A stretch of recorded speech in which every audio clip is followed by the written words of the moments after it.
Welcome, ladies and gentlemen. I think we should be live now. It is 11 p.m. UK time. And I'll go over the format.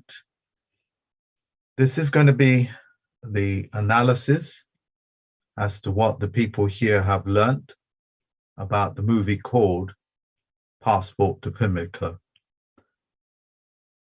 And the objective, sorry folks, let me just check if I'm recording.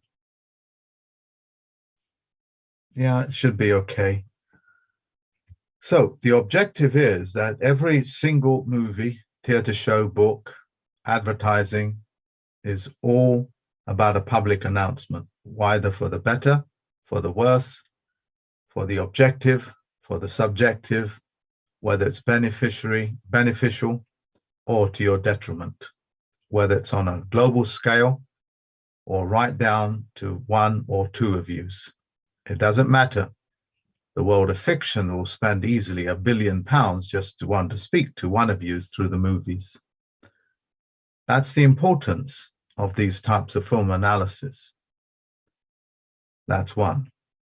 Later on, even though I've not publicized it too much, is that we'll be discussing, for those people that have got their formations in place, about obsolescence. So those are the two things we're going to do. Okay. And for the purposes of our YouTube listeners, just one of you will step forward when I tell you and ask you. And you're going to give us the timelines of where we're talking about, so the audience can have a reference point of it. And I will also, you guys, so beg your pardon, will also email me it, and I will superimpose it with everybody else's timeline, which I have the technology to do. And then I will make that available as a link to all the people that participated and listened to this YouTube broadcast. Full stop. So what I'm going to do, I'm going to hand it over to one of you. No guesses, just timeline, your analysis, and then move on. If you need help with some vocabulary, or you need my help to explain a little bit more because you feel short of words, just ask me and I'll help you. Okay? Because if we speak dryly, because we don't speak dry, it's an artificial state and it can fluster you. So you can, ask me and have a conversation with me, and I'm happy to integrate, but nobody else, because you'll overwhelm the system. Okay. So let's go. We have, let's have a look here. We have Carrie. Well, Carrie is. All right, let's go, Lorna. Lorna, you can unmute yourself. Okay, and I've given you that. You can unmute yourself and give us your analysis of the movie Passport to Pimlico. It always helps, Lorna, to turn your camera on. Can you see me? Can you see me? Can you hear me? I can barely hear you. Perhaps you need to get closer to the mic. Oh, hey, I have a speaker on. I better shut it off. I'm just hoping that, everybody gets their stuff ready so they can go straight into it. Sorry, can you hear me now? Loud and clear. Okay, great. It's Lorena. My name's Lorena. Thank you. And yeah, thank you. Okay, you chose me first. Oh my gosh. Well, why don't you turn your camera on? Let us see who you are. Oh, isn't it on?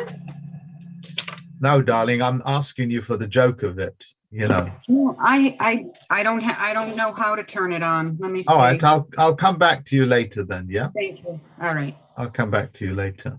Sorry. All right, Peter, since you're chewing on something, I'll pick you with your mouth full. Oh no.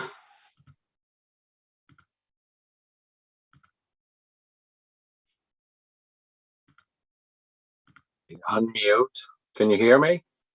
Yes, Peter, I can hear you and everybody else can hear you now. Okay. Well, I watched this movie several times. I got quite a bit of notes for the first up to about the 22-minute mark. At the beginning of it, there's a corona in the form of a wreath, and it has some IDs in the middle that looks kind of like the some of the IDs they want to put back in place now. And then at the 3:15 mark. What does that mean to you, Peter? You got to tell us what it means to you. That's what it meant to me. I got out of it that they were basically showing us that, you know, the IDs that they required then, they generally plan on bringing those back at any time, and they've shown us that they're doing that now. Yeah, well, thank you. And you also mentioned Corona. Yeah, the wreath at the beginning, the flower wreath that had a crown shape, a corona. Excellent, thank you. Continue. And then there was it was kind of odd because the shop owners are pulling up their closures and opening their shops up, but the bell rang twice. You So got to tell us what you make of it, though, because that's the game here. Yeah, I didn't get the significance of that because apparently they weren't at breakfast or, you know, post breakfast. They were post lunch, and apparently they must close for lunch there at that time. So I didn't quite get the significance of that. So what I would say is they're really telling you timelines are important. Yeah. Yeah. I would agree with that. I'm kind of a timeline nut. So that's kind of one of the reasons I was excited about this. Then the singing, when at the 3:50 mark, there was the girl that works in the shop comes in singing, "I don't want to set the world on fire," which occurs again later in the film after the treasure's discovered. And the piano player, who wasn't worth anything before, all of a sudden became a little bit more valuable, but only in certain people's eyes. And so that was kind of significant to me because I'm a musician.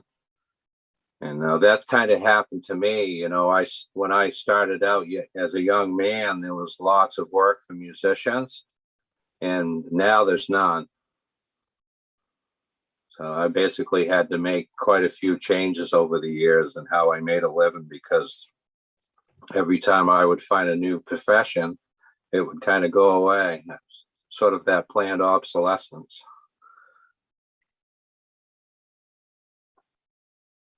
And then at the 4:10 mark, that girl talks about the shiny look where she's coming into the shop to go to work. And she asked the gentleman there, you know, "How do I look?" They call this the shiny look. I didn't catch the significance of that, and I'm sure that meant something. Yeah, continue, please. Okay, and then so at the 4:30, they talk about a fish, which I'm unfamiliar with because I'm in America, called the bream. And somebody says it's the most human fish of them all, which I'm sure you loved that one. And then the response was, "I'd resent that if I was a bream." So I guess anybody that's been paying attention to your teachings probably understands what that's all about right there. And let's see. And then they get into the bomb, the digging the hole crew there that's digging out the bomb. And again, with the planned obsolescence or the continue, there's always going to be another crisis, or there's always going to be another this or that in order to perpetuate the empire of lies.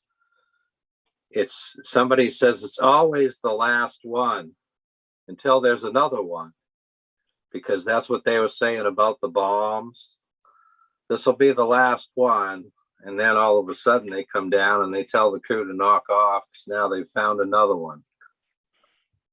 And so that, to me, that's kind of more of that same perpetuation of crises. And that bomb diffusion took place right up to the 80s, where they still used to find World War II bombs under people's houses. yeah, Yeah. I believe it. My mother grew up on the outskirts of London, and my parents lived through that. My father was in the RAF. They moved over here after.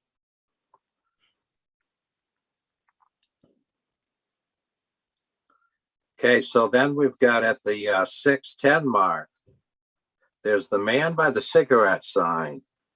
And I think he's like a bookie or something. And the cop says to him, "You'll have to change your pitch." Because he's talking about when they come down to do the bomb.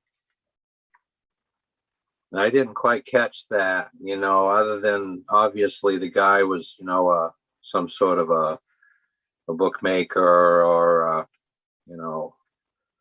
somebody that, bet on the horses.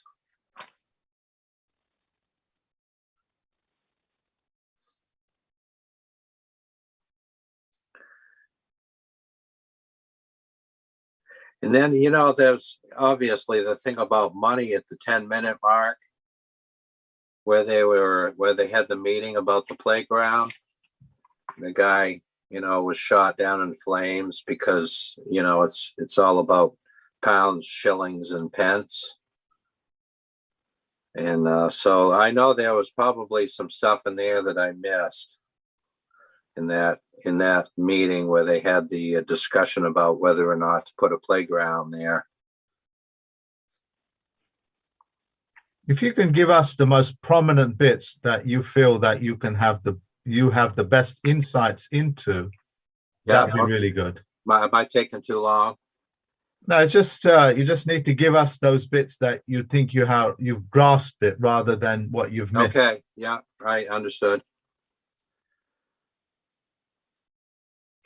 Yeah, I noticed that there was a lot of newspaper print that flashed throughout the movie, but it was usually gibberish. It was all babble speak underneath the headlines. So that was kind of telling.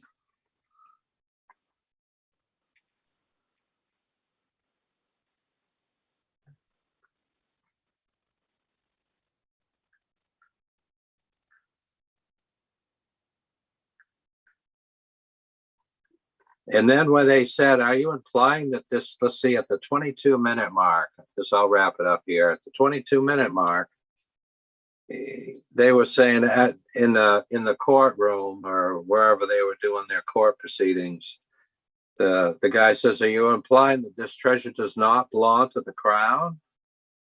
And the guy says, "No, it belongs to the people in this area covered by the old estate. This charter technically makes them Burgundians."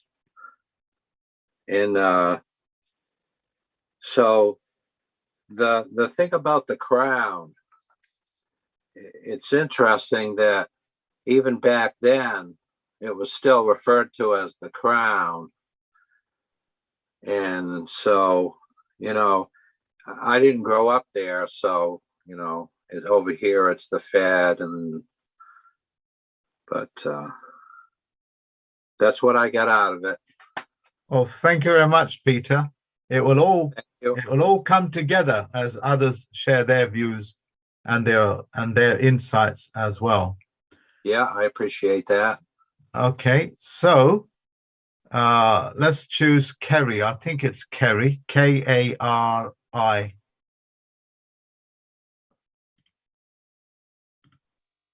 Hello. All right, you need to get a little bit closer to the mic. Can you guys hear it now? Yeah, make it a permanent fixture where, you know, where you got your mic so we can hear you permanently. Yeah, but the mic is here, so I think I have to just keep it with my hand like this. Okay, so shares your insights. Yeah, once in Finnish name, so the pronunciation will be. I'll have to mute you. But anyway, Your connection is a bit weak. I'll come back to you later. Okay. I'll come back to you later. Your signal's too weak. All right. Let's have a look. We got Ronald. I'll unmute you. So Ronald, give us your insights. It's Roland. Roland, yeah, okay. Yeah, Roland from Nova Scotia in Canada. So I mainly wrote down terms that I see in the situation where we are in the moment, and I tried to figure out, on what situation that means. So, for example, I have on 1430, I have a shield to protect all, and at 2030, a guardian soil, so it shall protect us. And it's the same like, what was its name? I forgot the name before me. And it does not belong to the crown. It belongs to the people by the area. So that is all the all terms that we are used and we are permanent speaking about. And it make it native. Or in 2206, the big fund is stored in vaults of banks. That's exactly the word that you always use, the vaults, not the normal words fund, but the vaults of the bank. And the head office has no jurisdiction over his bank. This is my bank. So the banker. And at 2303, you see the gold-backed dollar and pound with the 2 bars. Yeah. And at 2707, you are in a foreign country now. Yeah. So they already created their own country. And at 29, technically, they are aliens. So now these are the aliens. And very interesting at 3223, in plain English, they say, in plain English. I'm speaking for all who live here. So perfect. It's all the words that we are using.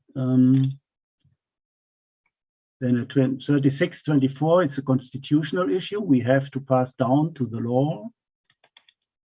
Then in 4110, a remarkable nation. So they had their own nation.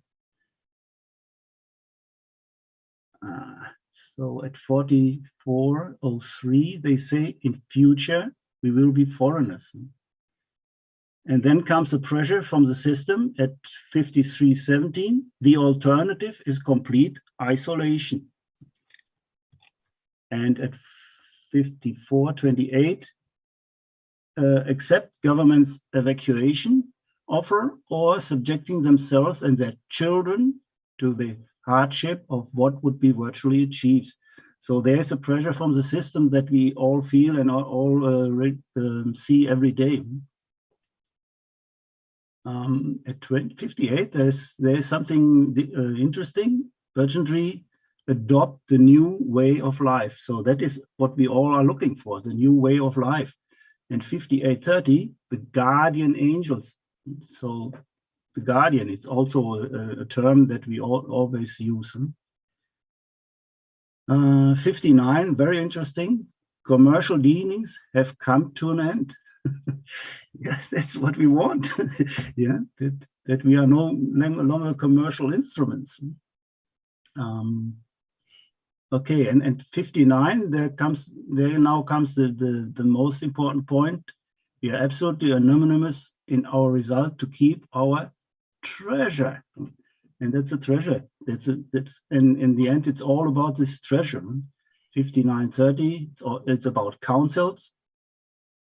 11235, they want an unconditional surrender. And the result from all this in 11324, Burgundy issues split Britain. And in the end, when it starts raining, short before it starts raining, and that was a VIX ad plan that I think that was in the newspaper there, what they showed there. So that's the bit when Yeah, the people of Burgundy decided to give in to the crown in exchange for swimming pools and a bath center where they can wash and keep themselves clean. They sold their treasure for that. And when they did that, the thundercloud struck and yes. darkness fell over the land of Burgundy. So now you have it. That's Yeah, it. yeah. That's it. Yeah, and then it was in this in the newspaper, Burgundy loan to Britain. So they gave their treasure back to to Great Britain, whatever that, to Britain. Yeah, that's it. That's it. So that are my terms that I've written down. yeah, so Burgundy became part of the British Isles, protected by Britain. Yeah, And the people in it don't really become beneficiaries. They just get new toilets and new baths. That's it. and the rain again. And the rain again. Yeah, it rains on them. Darkness falls on them. Yeah. Well, thank you very much, Roland. It's very interesting what you did. Excellent. So I'm going to mute you.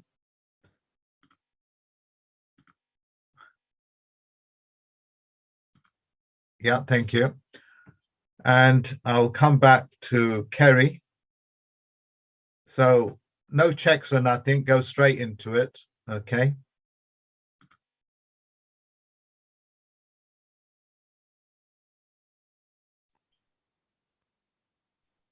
Is it on now? You can hear? Yeah. Yeah. So you mentioned in the email that 0.1 minute, 22 seconds. And first I didn't understand that what's in it, but I was looking from internet what those coupons mean, because they don't look Talk a little bit louder, Kerry. Talk louder. okay. That the coupons, I find they are like rationing coupons, and then I remembered we had that same kind of coupons after the World War II in Finland, and that made me think that okay, this was obviously planned to teach people what they are supposed to be eating and wearing, and like controlling, like that's programming their mind to certain way of living or something. Thank you. And then that's 17 minutes 47 seconds is the court scene where they have to establish who is a owner of that treasure, and they find that there is a document that proves that's historic bloodlines, and that was like really the meaning to me that it's obviously that every country having to the same situation where they have been in war, and this war is not, how to say, it is not a valid contract when you are forcing it with guns. So it means that the government obviously here also is not actually legally in power. Yeah. So there's a paper trail. And can you move your mic away from your breathing, please? Okay. And that what it also means is that if you force somebody to do something, and that's just rape. So just if we think about it, if somebody asks you to sign a peace agreement at the point of a gun, the contract is null and void. Yeah. And everything on this planet is contract agreements. Yeah. So what they're saying to you is that every single war is actually by consent. Both parties are consenting to go to war, and both parties are consenting to finish the war. Yeah, so Germany is consenting to Britain, Britain is consenting to Germany. Yeah, that's the game they play. They give you the illusion there was a great invasion and they did this, that. No, they're following the post office rules to the T. If you're going to use the post office, these are the rules, and they're called Geneva Conventions, where the post office is. Anything else? Yeah, that's what was there? That 32 minutes and 10 seconds. There was the point where that Home Office is saying that you need to form a representative committee so they can recognize them. Otherwise, they are just some people who is don't have any jurisdiction or something. Yeah, so the movie is teaching people how to create councils. Yes. Yeah. Next one. Yeah, and then I noticed there is the 49 minutes, 30 seconds. It's the like old powers are they're saying that there is going to be a coronation of new king or something. Just reminded of what you've been talking about the coronation time now. They are exactly talking about that in the movie too. Yes, yes.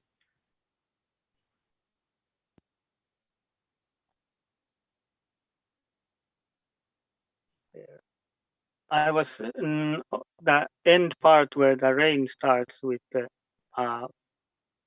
after that bell.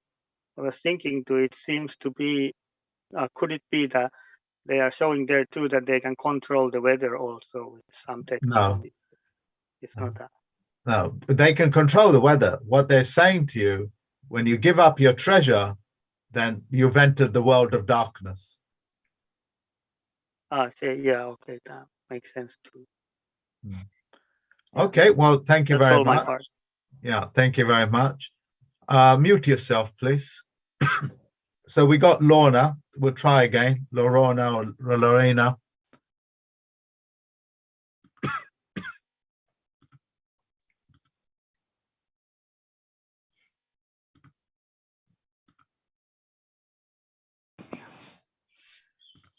Can you hear me?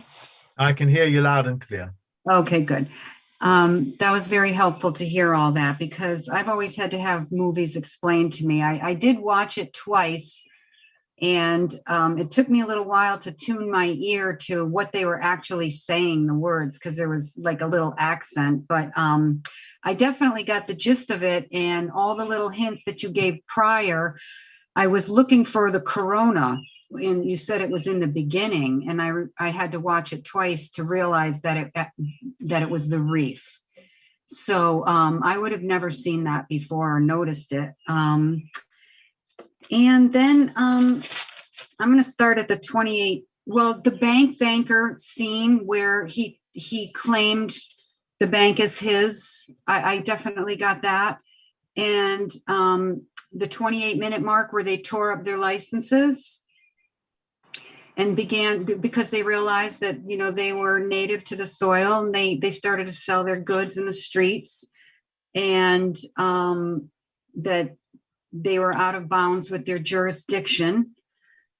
So why did they tear up their license? Why did they tear them up? Because they realized that they wouldn't be needing those because they were in a different jurisdiction. They weren't under the jurisdiction of the crown. Yeah, but why what they're doing is they're tearing up their old contracts with a foreign country.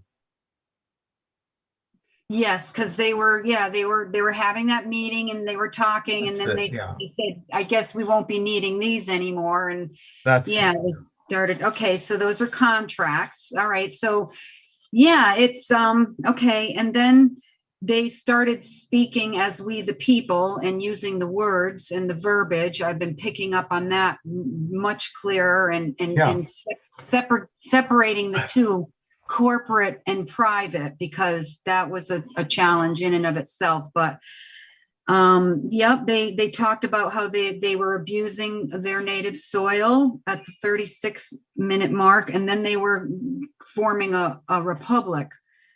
And they spoke of electoral law, which I made a question mark because I have to further get information to fill in all these pieces, and elect a council, and that the Duke can appoint a council. They mentioned that. I wasn't really sure about how to fit that into what we're talking about, because he was heir to the title. He said heir to the title. So, and the documents have been in the family for centuries. So it is about the paperwork and these documents, that it's a 2D reality that keeps continuing on, I guess, after generation. They just twist it to get us outside of our rights and jurisdiction as men and women and put us into something else. They mentioned claims have to be investigated, which was really important to me, because people make all kinds of accusations or presumptions and assumptions in the legal world. And I've been dealing with some of that here. And this was new to me. It was a revelation to understand these terms, so I could speak for myself, that if anybody has an accusation against us, they have to prove it with a claim, and a proper claim, and all that. So they gave the government a warning, I think at the 39-minute mark, to stay away from Burgundy.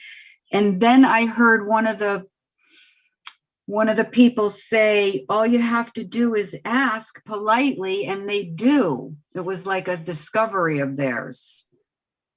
So in my mind, it means that when we take a stand and state it clearly and politely, with knowledge and, information and understanding of all of this, that they will honor it, because they have to. It is all about contract. So what else do I have?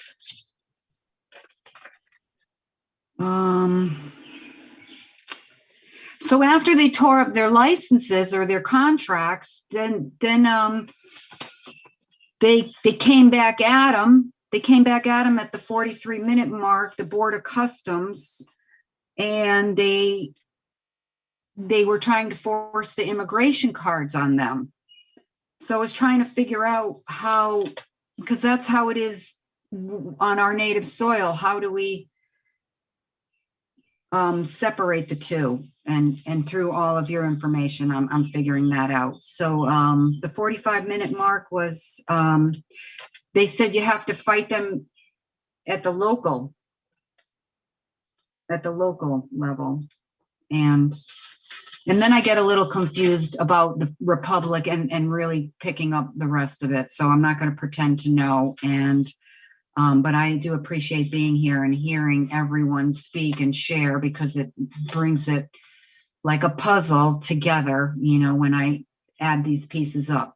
And I'm doing a pretty good job. Thank you very much. Good insights.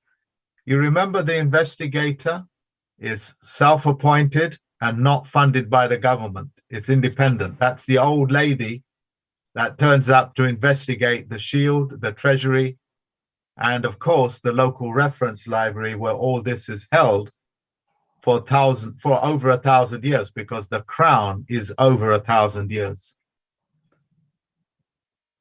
Okay, so thank you very much. Thank you. You can mute yourself.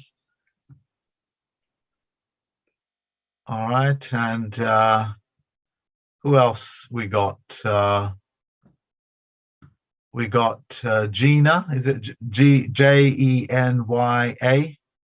Genya. Franklin. Like Virginia, just Genya. Okay, Anyway. Genya. All right. From Canada. Yeah. Okay. I got a few different things. The coat of arms showed up at about 1409, the minute point. And the document changes the course of history. It was at 1431. They had the inquest in the court at 1649. And they showed the seal of the Duchy of Burgundy at 1829. And So there let's was, just stop a minute. okay, You just used the word inquest. inquest in the court. They called it an inquest. Who holds inquests? The courts, The coroner's court. the coroner's court. Okay. The coroner's Okay. court hold inquests. Okay. And then they showed the seal of the Duchy of Burgundy at 1829. And there was a wink by the constable during the translation that was taking place at 1829. So he was kind of in on it. That's why they showed the wink. And then there was the professor was regarding the original ownership. Of course, she was self-appointed. And she talked about the corpses from the disaster.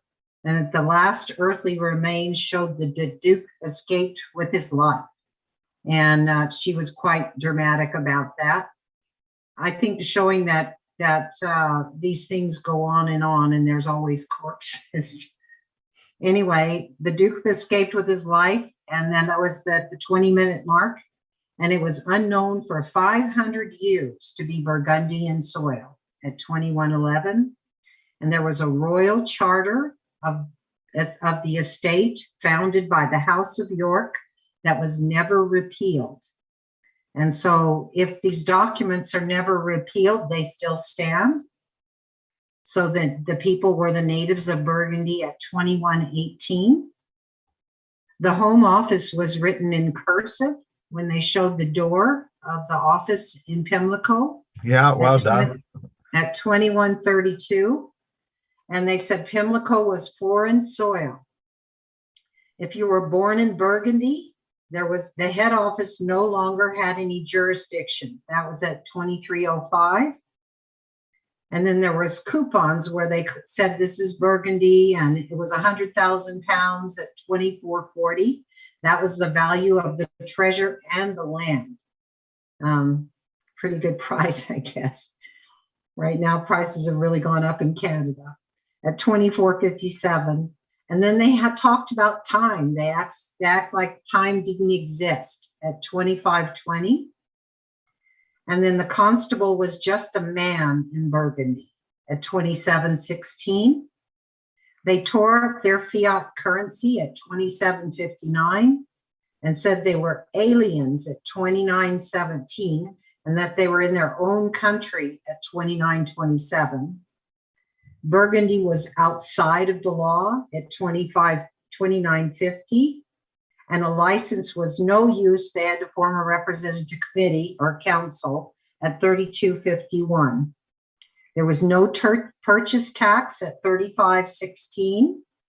They showed their hands for election. So it was men and women voting, 3529. And then they were part of ancient Burgundy electoral laws under 3710. The direct descendant showed up with his documents at 3741. Customs for Her Majesty was set up at 4317. The immigration laws to be enforced at 4434. Passports were needed at 4624. And this one I thought was really interesting. I found out there really was a conjurer and a magic tricks man named Masoni, who was listed in the list of people on the placard, and he did magic tricks, and he was a conjurer at 4732. The contracts were unilateral, not accepted by the government, isolating Burgundy, and there was a siege of 19 families and a deadline at 5451. The children were taken. The water and the electricity were rationed at 5707. There were 3 days they were without water, 5650. That remind me of the 3 days Rescissions Act.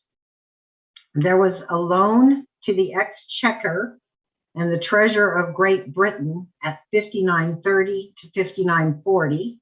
And then they changed their name to Pimlico Lido, all caps, at 1:18:36. I noticed that they were starving the people and feeding the seals fish at 1 hour and 9 minutes. And then after the change, all the perks returned at 1:18:36. And of course, there was thunder, bad weather returned, and darkness. And that's what I have. Well, thank you very much. Excellent. You've done a timeline of it. More insights would have been fantastic. But the significance there is that if you want to go up against them, remember their children are still ward of state. Right. They took the kids right away. The kids look like they were having a good time, though. Yeah, but trust me, when it happens to you, you won't be having a good time. No. Because it's for real. It's for real. Yeah. Yeah, it's a comedy to take the edge off how frighteningly real this is. That's why they put it into comedy. But if you want to do this, you've got to get all of your bureaucracies in place, and you've got to have your treaties, your contracts all in place, like I have, which took me years to put together. So Well, that's what they're saying to you. If you want to here, so we're really having a hard time in Canada. The quicker we can go with this, the better. Well, they're not doing anything. I gave them the knowledge, technology. They're just picking it up and playing silly buggers with it. So I don't bother with them. Yeah. Yeah. Okay. So, whether it's a million or just one man or woman doesn't really matter. They're not doing it. They're listening to that half-witted professor who talks out of his backside 24 hours a day, man that's never done anything in his life, pretending that he has got great insights. They listen to him. And I told him to shut up, and he shut up. Yeah. So what I'm saying is that humans are very distinctively different from men and women. Yeah. That's a lesson you'll learn. Okay. If you want to do this, be prepared to have all those things. Now, in the US, they have an electoral college. That means they stole your ability to become electoral powers. Electoral powers, means all powers. Voltage is one element of power. It's like selling you a car with the wheels missing on it. Well, here in Canada, we have the community charter, and it basically does the same thing. It takes away our rights. No, I just told you, you don't have any rights. Men and women don't have rights. Only corporations have rights. Yeah. They're trying to get you to think like a corporation. You form your own governments. You just follow the film. Just follow the film, and it will teach you. But try to get 12, 13 people together to do that. You'll find most of them will be human. They'll run at the first sight. Yeah. Just like Jesus and 12 disciples. Before the cock crows, most of them just ran off. That's the fact of life. Okay, so thank you very much. One of you step up and give me your analysis, please.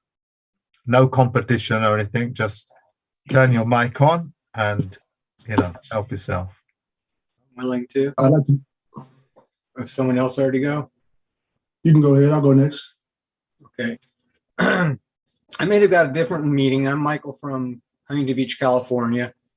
At the beginning, you see the dedicated to the memory, written all caps, dedicated to those who are written within all dead language, such as written within tombstones and graves. The wreath, I know you say it's a corona, but there's lilies on it, which is significance of death.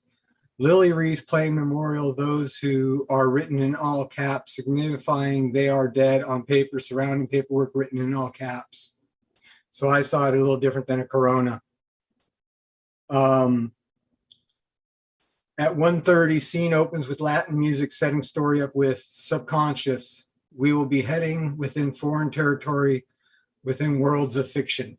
1:55 closes the blinds just enough, hiding the view of God, lords of the sins, closing out the world of people. At 2 minutes, man and dog. Man is under umbrella, hiding his thoughts from God, lords, while the dog lies within the hot sun, symbolic of let animals, people have nothing hidden, while man hides under his umbrella. Dog is its leash, signifying free will, free like animals. Animals have fewer rights than those who hide their thoughts from gods and lords. At 2:04, man under umbrella tosses dog banana peel, as those people are nothing more than animals who feed off the scraps of those who hide their thoughts from gods, lords. Dog looks at man and what? I'm not worthy of more than just scraps. At 2:09, woman lying sunbathing with her hat pulled over her face and head, hiding her thoughts from God, lords.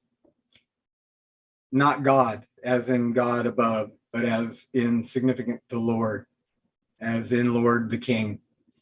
Woman takes off her hat, wearing sunglasses, holding her at 2:11, hiding her eyes, the windows through our soul, hiding from God, Lord, but is willing to show her beauty and body, sharing with Creator.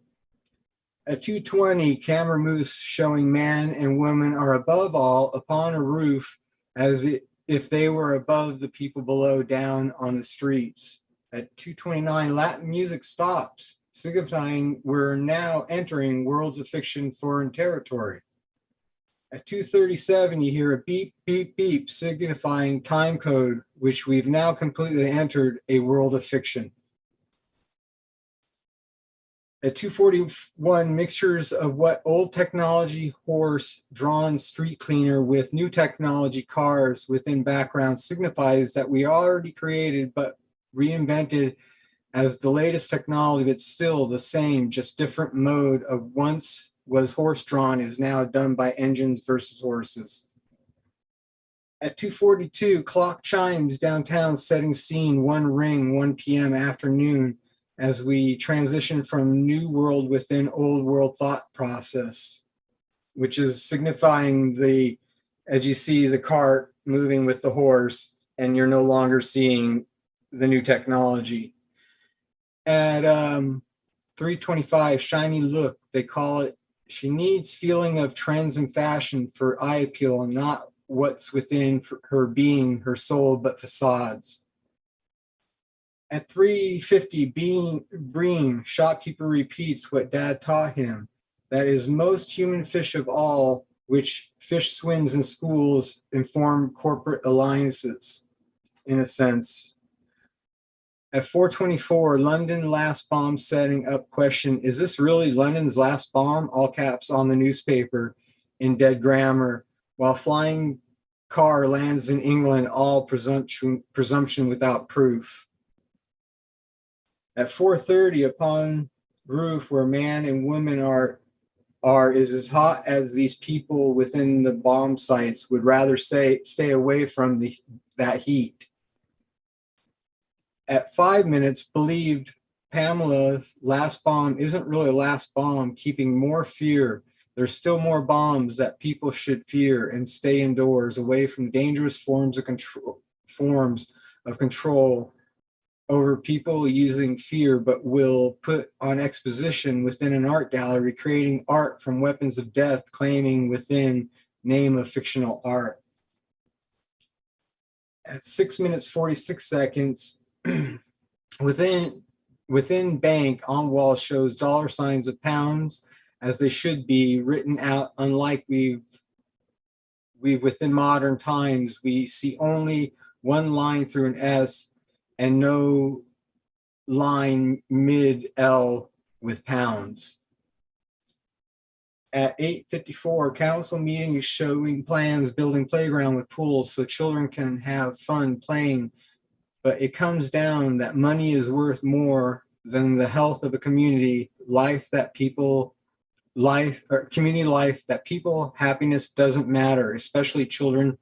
So they vote deny project.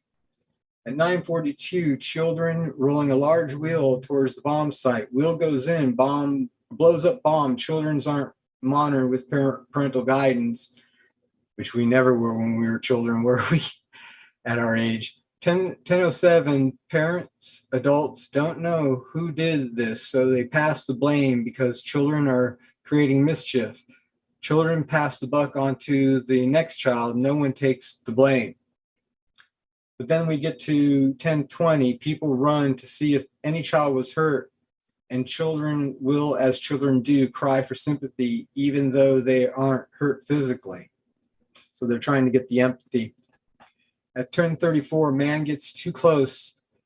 States some people are born lucky and falls within creator. He's being pulled up and notice something particular within the creator that looks like a crypt. As cryptid as hidden money, hidden wealth, not a crypt as in we'd see in a cemetery. At 12 minutes, man who fell within creator is pampered by his wife, signifying caring, loving kindness. Man implies he didn't mean to fall within the creator, but of course his wife cares so much, she says, be more careful. At 12:37, man noticed Michael, something. Yeah. how many of these points do you have? I have too many. I actually stopped at so many that I broke down the movie by piece, by inch. And it's because I always wanted to What did you get out of it? out of the movie. I watched this movie like you when I was a child. I watched it a lot. And So somebody said to you, Michael, go and set up a government for us. Would you be able to do that now? What you on the back of the movie? Yeah, I mean, in a general sense, because what I see in the movie is that they actually didn't pre-plan because they were in glitz and glamour of what they just found, this treasure. And it took them away from the reality of what they really needed to do to get this set up properly, so they're not all of a sudden tearing up their passports, their licenses, which they should have kept, because to exit out of Bulgaria, or however you say, they weren't allowed to because their licenses are now torn up. They are no longer citizens of any country, even if they're told they're a citizen of this, where they are right now. But tearing that up signifies that they actually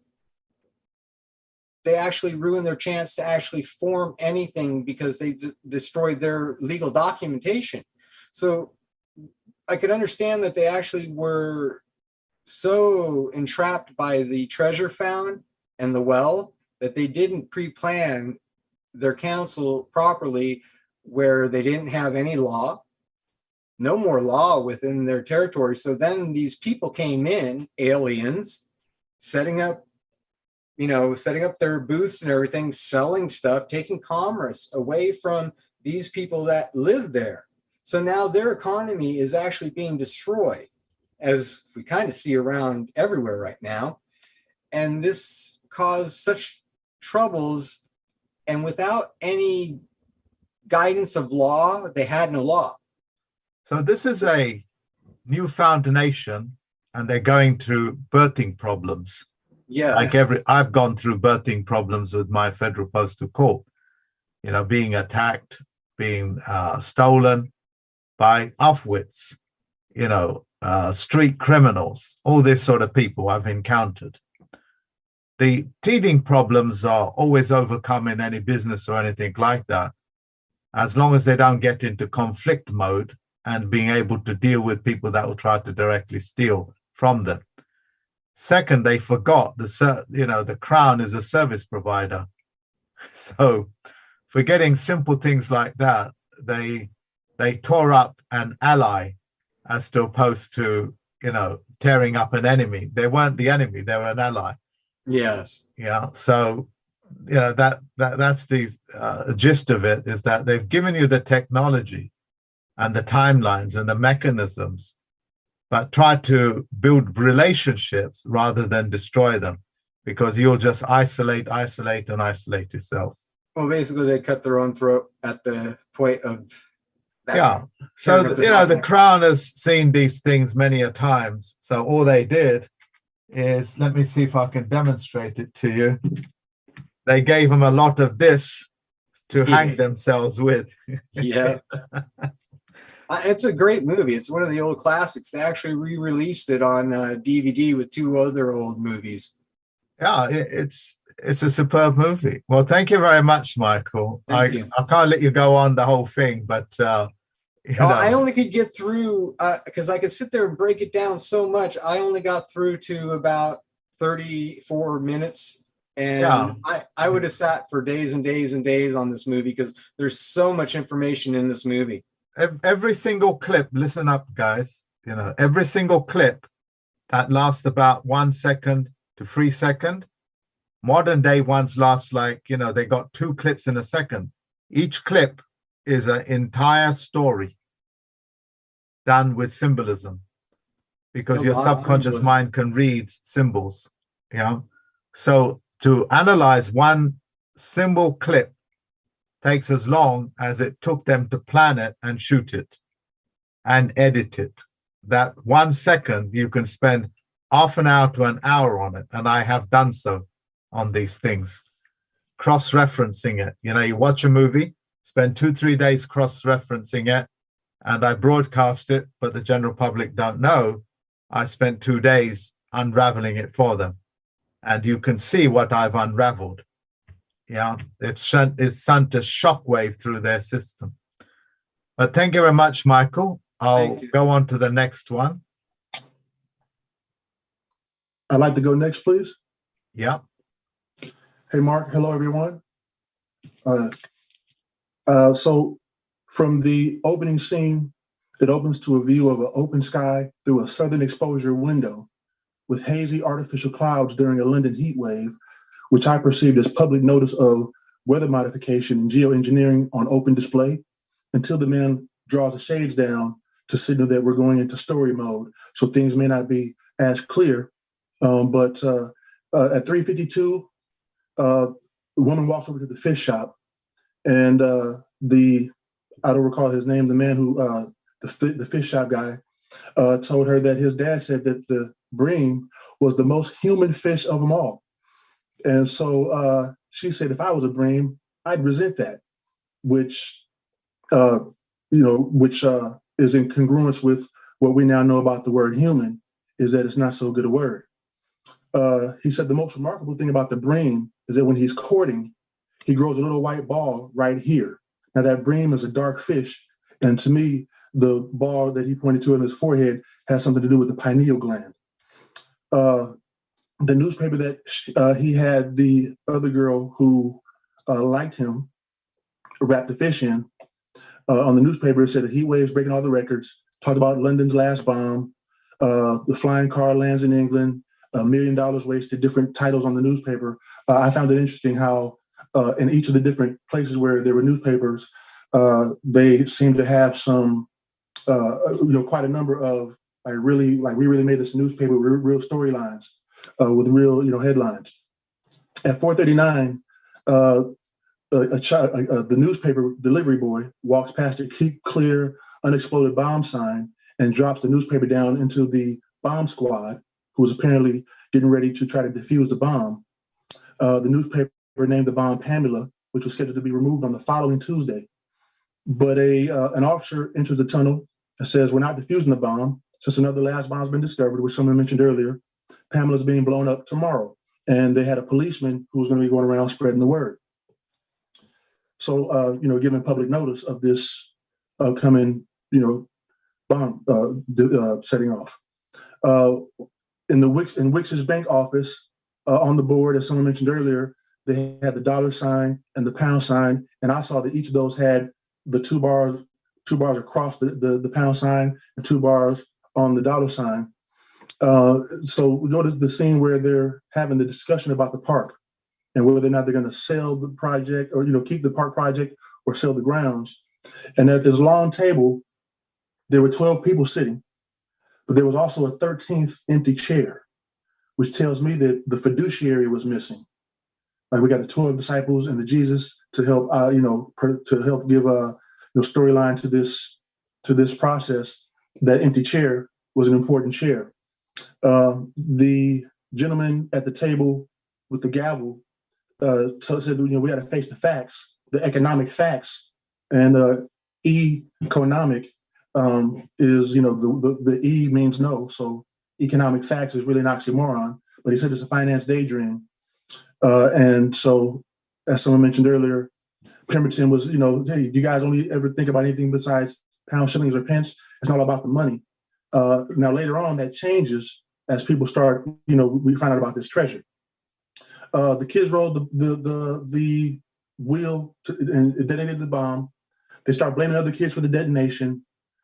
When Pemberton falls into the hole, he sees something glistening, but because he got hit in the head, he thought he might have been, daydreaming. So when he gets out the hole, the cop is insisting, asking the kids who it was. Of course, they're all pointing fingers because they think they're in trouble. And so, this is, nobody wants to have the blame of something negative. So when Pemberton's getting his head patted down, he ends up shaking a gold coin out of his hanky, realizing now that I wasn't just dreaming this up.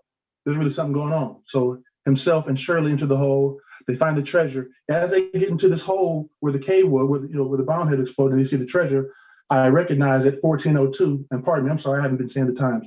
At 1402, you see there are arches in this cave. So this is a structure that had, of course, been pre-built, and the arches, they signify to me an architecture technology that's much older than the town that's built on top of it. I'll pause you there for a minute. Yes.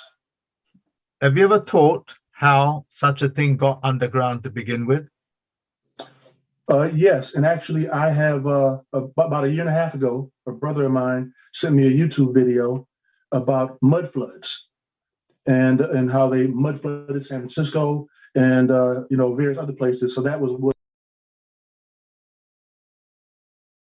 You switched yourself off?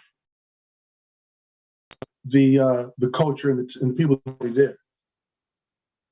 So one of the things that they do is when they take over a city or a building, and they do it to this day, they just bury it in mud.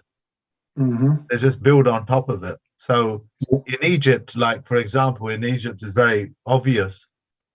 They will have like a synagogue in Egypt, and then they'll get taken over.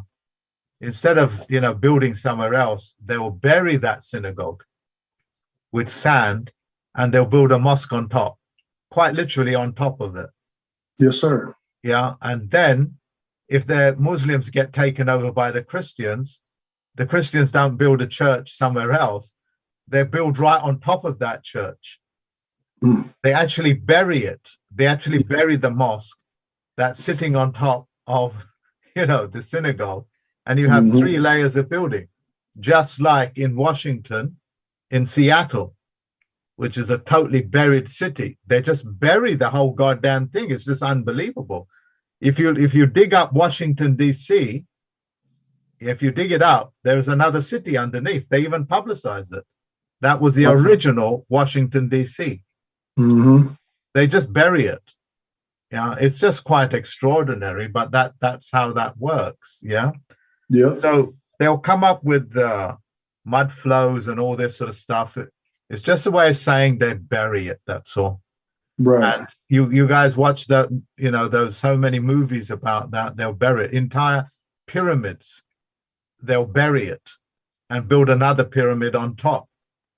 Yeah, it's just quite like London. They just build on top of another London. Yeah. Yeah. Like with St. Paul's, there's another cathedral underneath there. They just dump the goddamn mud and build on top of it. These are really crazy, screwed up people. Yeah. Yep. It's like if I invade America and I win, I bury the whole goddamn lot of you. Yep. And then they dig us up and call it archaeology. Yeah, that's it. But they actually bury it, and they give you all the plans of how they buried it, what year they buried it. They'll be posted everywhere. Wow. So anyway, look, you sounds like you also went into details. So what did you get out of it? The gist of it? What's the biggest thing that spoke out for you? Well, when I saw the Crown Corporation seal up behind the judge's head in the courtroom, I noticed that the unicorn didn't have a chain on it like it has on the ones that we see, online right now. And of course, with the different ways that the people were able to, come together. Hey, we need to have a vote about this. We need to elect a council. They were able to come together as a people, with a common mindset. We all want to fix this problem. We can elect different people to be, serve certain roles, and we can actually create our own form of government. And as they did later, they started to go, get on the buses and go on the trains and ask people, hey, what are you bringing in here? Do you have, what do you want to declare? Things of that nature, like customs and whatnot.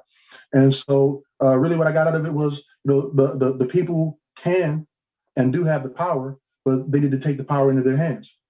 Yeah, so when you have chains that are removed from a unicorn, it means that they've removed the chains, the shackles in symbolic language from the mythological world, the spiritual world, as it were. Okay. They have the African, I think it's the Burberry lion that they have, Burberry lion, Mm-hmm. and the unicorn. The unicorn represents mythology, and the lion represents the fact. They're saying the spirit world and the factual world are coming together. But we both know fact and fiction cannot touch. Right. So, yeah, that's a very good insight. Yeah, I didn't see that myself. So excellent on that. Thank you. All right, so I'll move on to somebody else. So somebody else now step forward. Hello. So I'd like to just give the gist of it because everybody's done. Yeah. So for me, what I'm noticing is watching the movie, I'm seeing 13, I'm seeing 3, I'm just seeing so much that's exactly like everything that you talk about. And then the other strange thing that I'm really noticing is like even with YouTube, that you see that there are other people that are just like Pimlico, where they see that there's a treasure that's there, but the thing is none of them really want to put in the work. They just want to, just get this and just get that and think, oh, well, I'll just use this little bit and I'll use just that little bit. Because for me, it was so deep to me, it made me go grab the UCC book because it's like, oh, this is game over. So I know now, everything that you're throwing at me, I can do the same thing back. Like I'm the judge, and it's really eye-opening where there's certain things where you'll sit up and you'll talk and you'll be serious when I'm watching your videos, and I can't help but just die laughing because it's like, once the mask is off, like you say, you can see it. You can't help but unsee it. So I really appreciate you. I appreciate everybody's input. I saw it, 2536. I saw them all drunk with power where she was like, oh, this is Burgundy. Like I said, I saw how everyone just set up and they took advantage because they felt like they were entitled. They felt entitled. And the thing about it was they were entitled to technology that they didn't know anything about. They didn't know how to use it. They just felt that it was for them because they saw that another human had it. And they were just being human. And they didn't realize you had to be a man or a woman to be able to do it. And being a man or a woman, you're going to apply pressure and use your knowledge to the point where you're going to be able to take your subconscious and slide it to your conscious. It's not an easy thing, but when it does happen, it's an amazing thing. And it's really fun that it is that, because it's like all of the stress and worries that we do have, it's like, it's not real. And even when you do try to talk to other people about it, they're human, they're human and they're afraid, but I don't know, but I just thank you all again. And I thank you again, Mark. Yeah, well, you're more than welcome. Thank you very much. So let's one of the ladies step forward. I haven't heard a lady's voice in a little while. So, one of the ladies, switch on your mic and share us your thoughts. Hello. Hi, everyone. I'm just a bit overwhelmed, if I'm honest, by the level of detail that's been shared amongst all of you. And I'm feeling a little bit like I haven't done enough. I had some problems downloading the movie. I ended up watching the audio of it. And I loved it. I loved the movie. And as some of you know, I'm actually running a community court, and I took a lot of ideas, obviously from Mark's knowledge, and in particular with regards to Passport to Pimlico, the Council of 13. and we had our first community court, and we had 13 people, which is a council, and we set up as a cooperative. So I suppose what's there for me is that I have been moving towards action in the knowledge that I've gained through Mark and watching the movie. Where I'm at now in terms of enforcement is it's a bit it's not it's to me seems much more difficult to actually enforce than it was in the movie. And one of the things that I'm working towards now is gathering and holding those 13 council members so that we operate as one. That's my solution to upholding our law and getting the government to do things the way we want them done, or getting them out and bringing in people to take up those roles. So also it makes, for me, actually applying the knowledge from the movie, and as said, Mark's knowledge is that there are a lot of humans out there, and when it comes to taking action, a whole lot of fear comes in. So I'm kind of that's where I'm at now. I'm actually actioning that knowledge. So I suppose it was just the general gist for me. I didn't start taking down minutes and where I saw this and that, but after listening to you guys, I think I'm going to go and watch the movie and look at the symbolism, because I think that I did miss quite a lot in that way. Yeah, excellent. Thank you very much. I mean, if you're going down that route, just watch, the full episodes of Vicar of Dimbley. Since you are in Britain, British Isles, they'll teach you everything about corporate law, how to keep books. They'll present it as a comedy, but it's actually a public announcement saying we're going corporate. And if you don't go corporate, you'll get harvested. Yeah. And every country in the world would have had similar programs, identical in everything. Yeah. Yeah, and I get that. Yeah, I've watched a few episodes of that, and yeah, that resonates for sure. Okay, somebody else step up.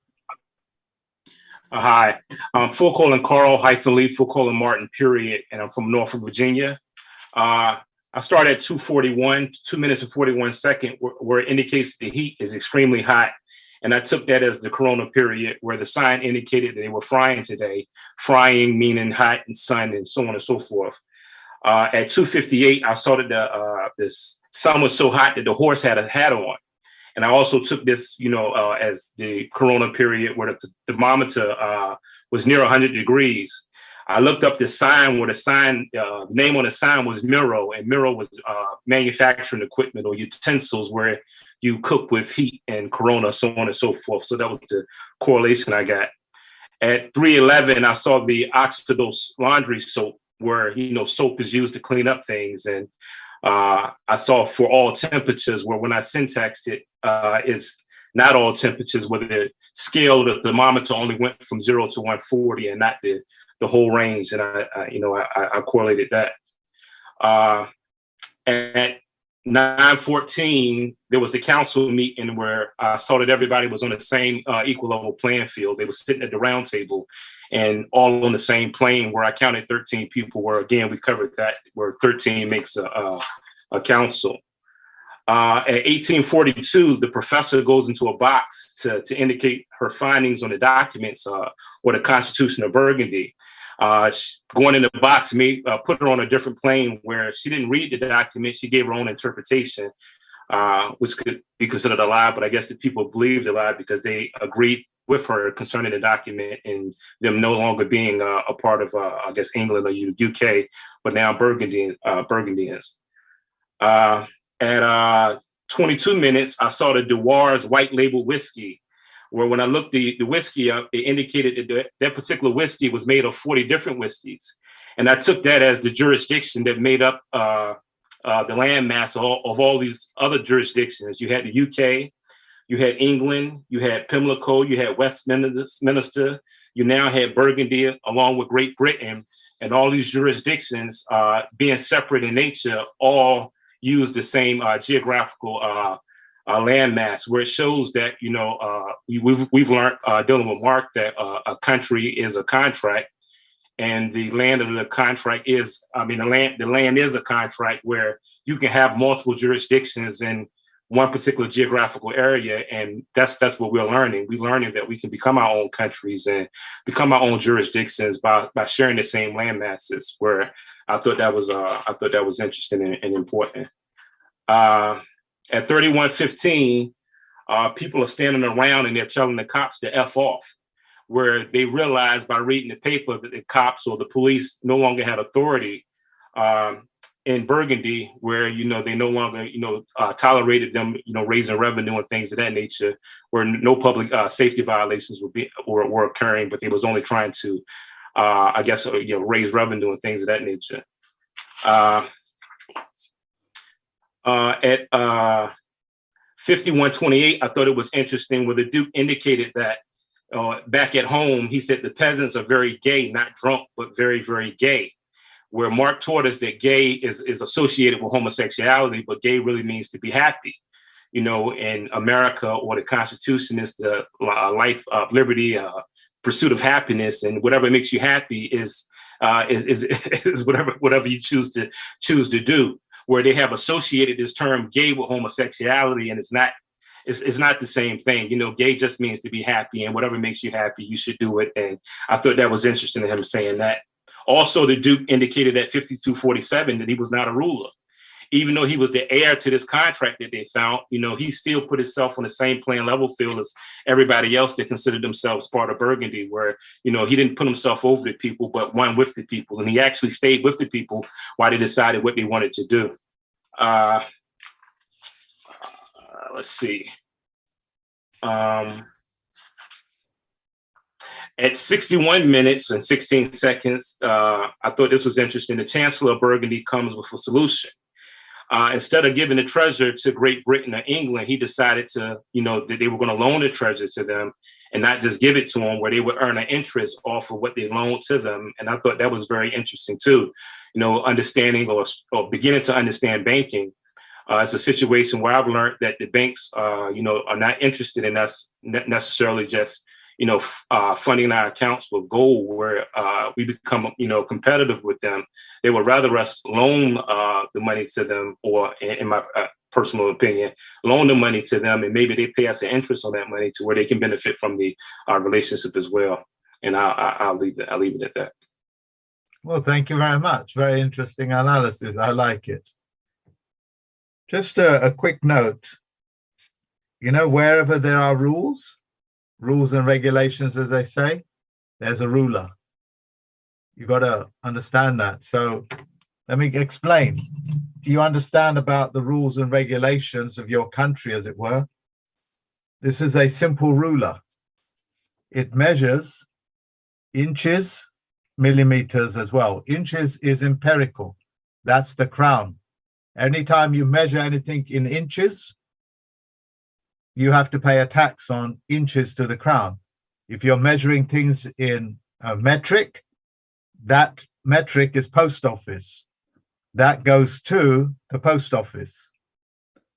If you used it in medieval times, that would be a yardarm. This is a yardarm from here to there. That was the beginning of the crown. Yeah. If you're buying and selling horses, whichever country, if you measure it by hands, which is how horses are measured, with hands, you pay the tax on it to the crown, British crown, English crown. Once you use these words, that's where they go. It can be in Africa in the middle of a desert.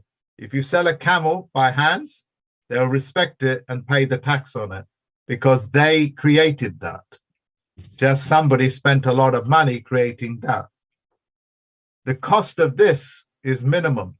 but the cost of putting that on there probably costs hundreds of thousands of pounds. Yeah, that's how these things work. Okay, so wherever there is a rule, there is a ruler. Okay, that includes the Gregorian clock. That includes the great maritime clock, Greenwich Mean Time. Yeah, you pay tax on it. So when you have Microsoft with all those front names, front F-O-N-T, Roman times, all these fronts, they're all contracts, and the royalties have to be paid on it. Otherwise, he can't use it. Some are free source. Yeah, but each one of them actually belongs to somebody because they put their hand to paper and etched it out. You understand what I'm saying? All of that has to be paid for. So when Microsoft has Word, just that fonts that they use, there's about 100 of them. That means it's paid 100 different organizations for the permission to use that. Yeah, these are all contracts. I think we have covered everybody. Okay. Now, why don't we spend about 15 minutes on a very important subject? And you don't need to participate if you have not prepared, on planned or engineered obsolescence. You know, whoever has got the formation to explain this, whether it's good for us, bad for us, if you make it compelling, your voice will be heard by the federal government, your local governments, your regional governments, and they'll honor it. And if it's backed up by me, they'll honor it. Yeah. So, you know, one of you's take over, switch on. Is there a lady here that I have not heard from? My eyesight ain't too good with these small prints. SHIRN-T. Do you want to say something? You've got a picture of yourself with sunglasses.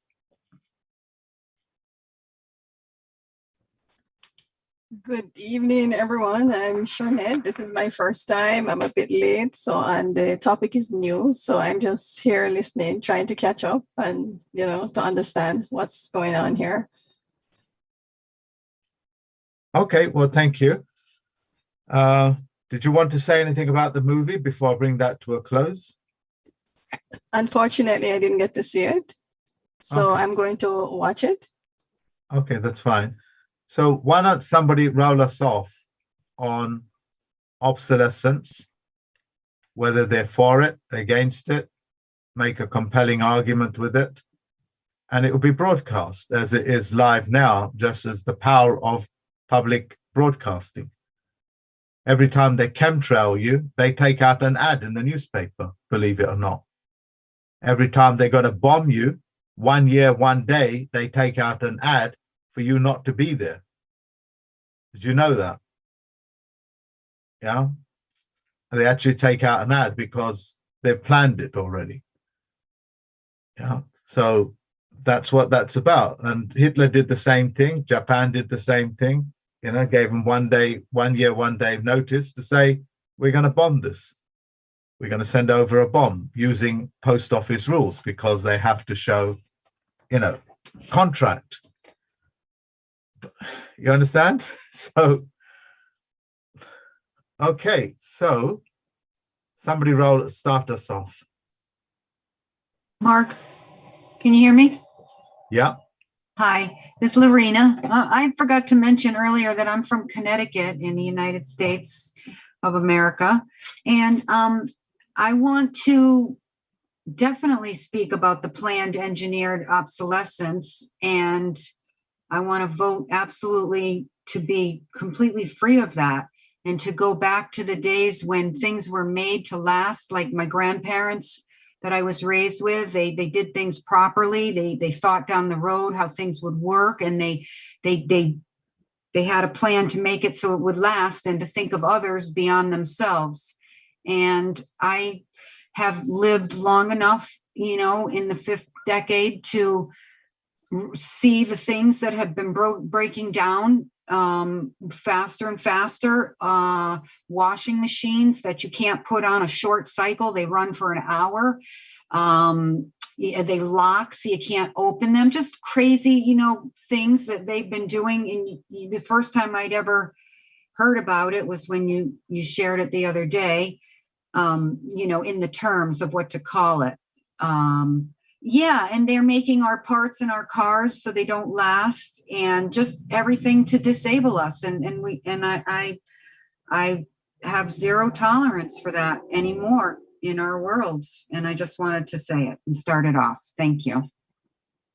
I don't think I'm going to allow that to happen. I think they should continue with it. You do? I think they should continue with it because I haven't heard anything compelling. I respect what you said, but I choose not to respect it on paper. You're going to have to implement, the laws of Burgundy at some point. You're going to have to make understood what it is that I'm getting at. You can't be voting in this. You have electoral powers or you don't have anything. Can't give me votage. Votage ain't going to do nothing to me. I'll just bounce that off my skin. You either give me a proper electricity or I'm not interested. Do you understand what I'm saying, darling? Kind of. Yeah, not exactly. Not 100%. But a little bit I do. A little Electricity has three components. What has three components? Electricity. Okay, that I don't understand it. One is called voltage. I can't do anything with voltage. Is that what I just gave? Yeah, you gave me voltage. I can't do anything with voltage. I'm sorry. That's like a dead battery, Oh, so I elect you, if you please, to put an end to what you have learned and brought forth to us about these planned, engineered. So let me ask you a question just to check the integrity of your knowledge. What's wrong with engineered obsolescence? Make it really short.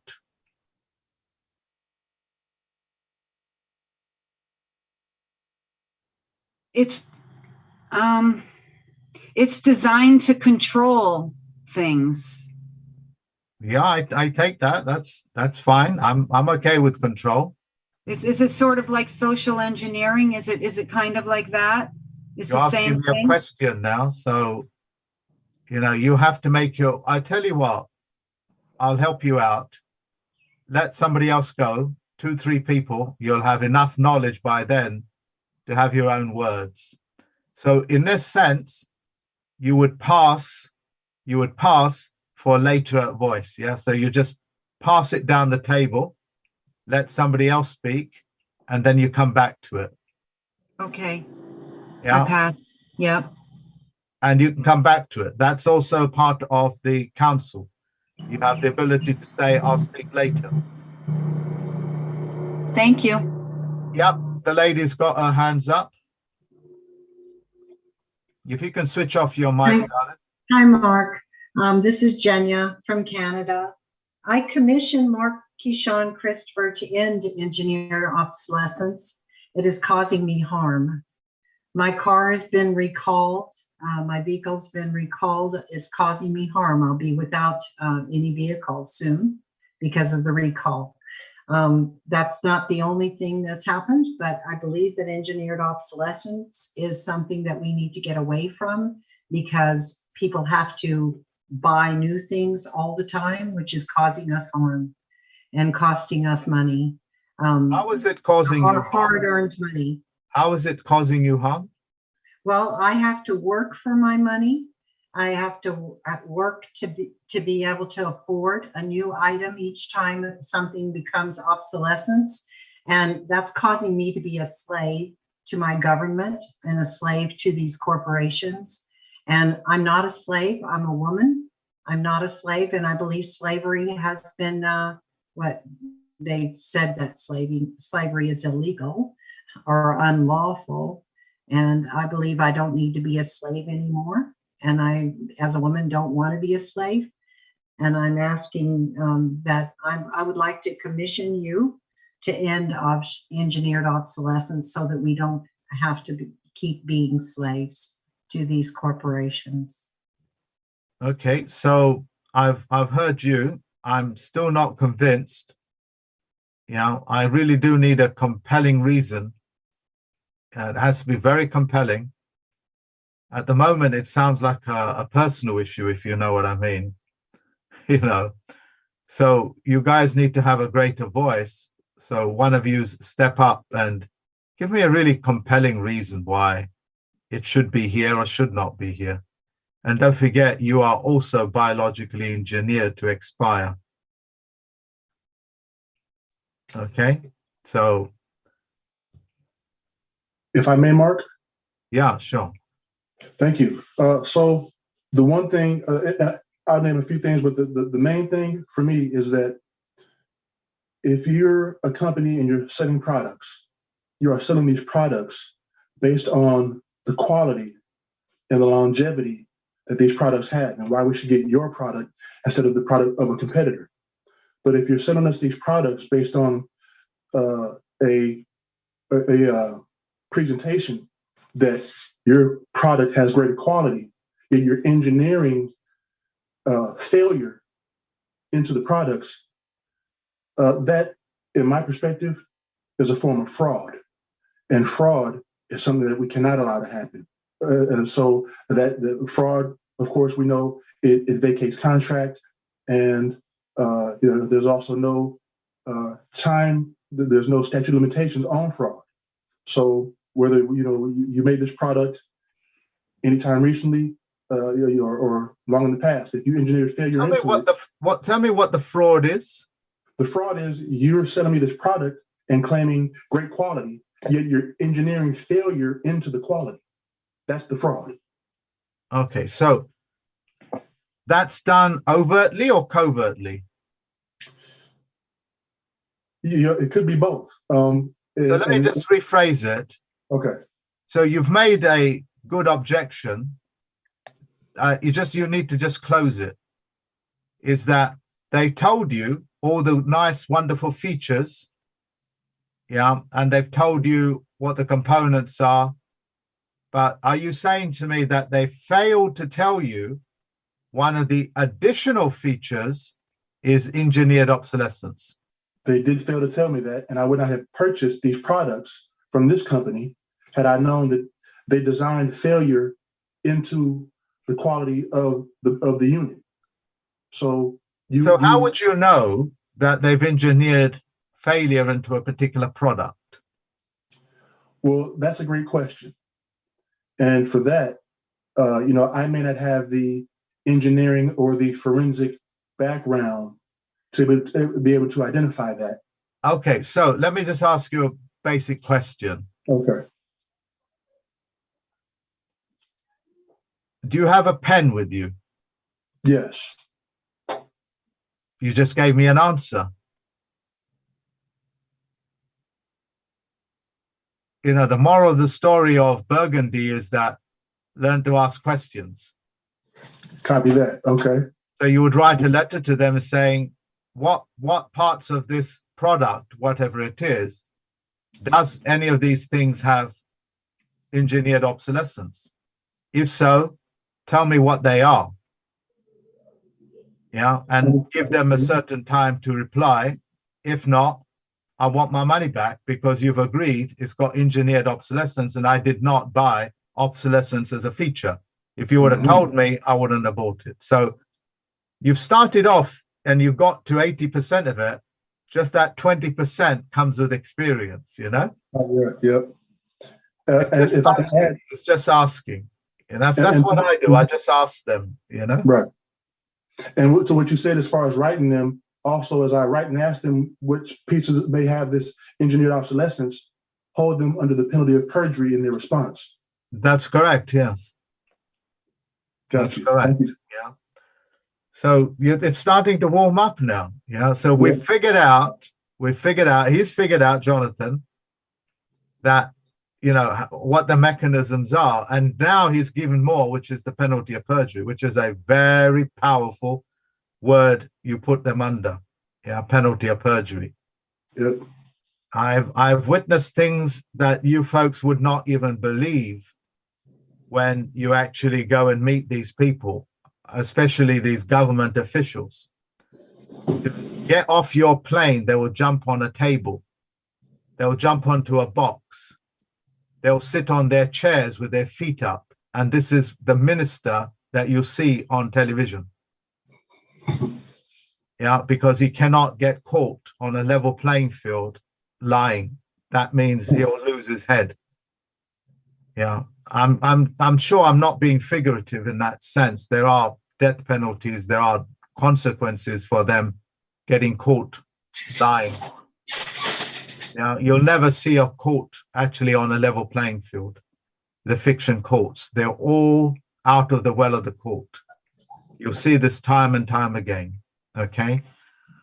So, well done, Jonathan. So it's getting there. I need to have a reason now to ban it, because you told me personally you wouldn't buy it. That's fine. So it's banned for you. Yeah. But it needs to be banned globally. Can you imagine, what the consequences are, as every American Canadian can now testify of consequences of having money that's engineered to be obsolescent, which is what the US dollar is in their own charter. How many of you would have bought US dollars if you thought come this period that you're sitting in now, it's going to lose 60% of its value? No, not a Another chance. 20% to go. And it says so in their charter. This money is engineered to become obsolete in your pocket. One of the people listening to it said, oh my God, we can't even pay debt with our debt, with debt money. Nope.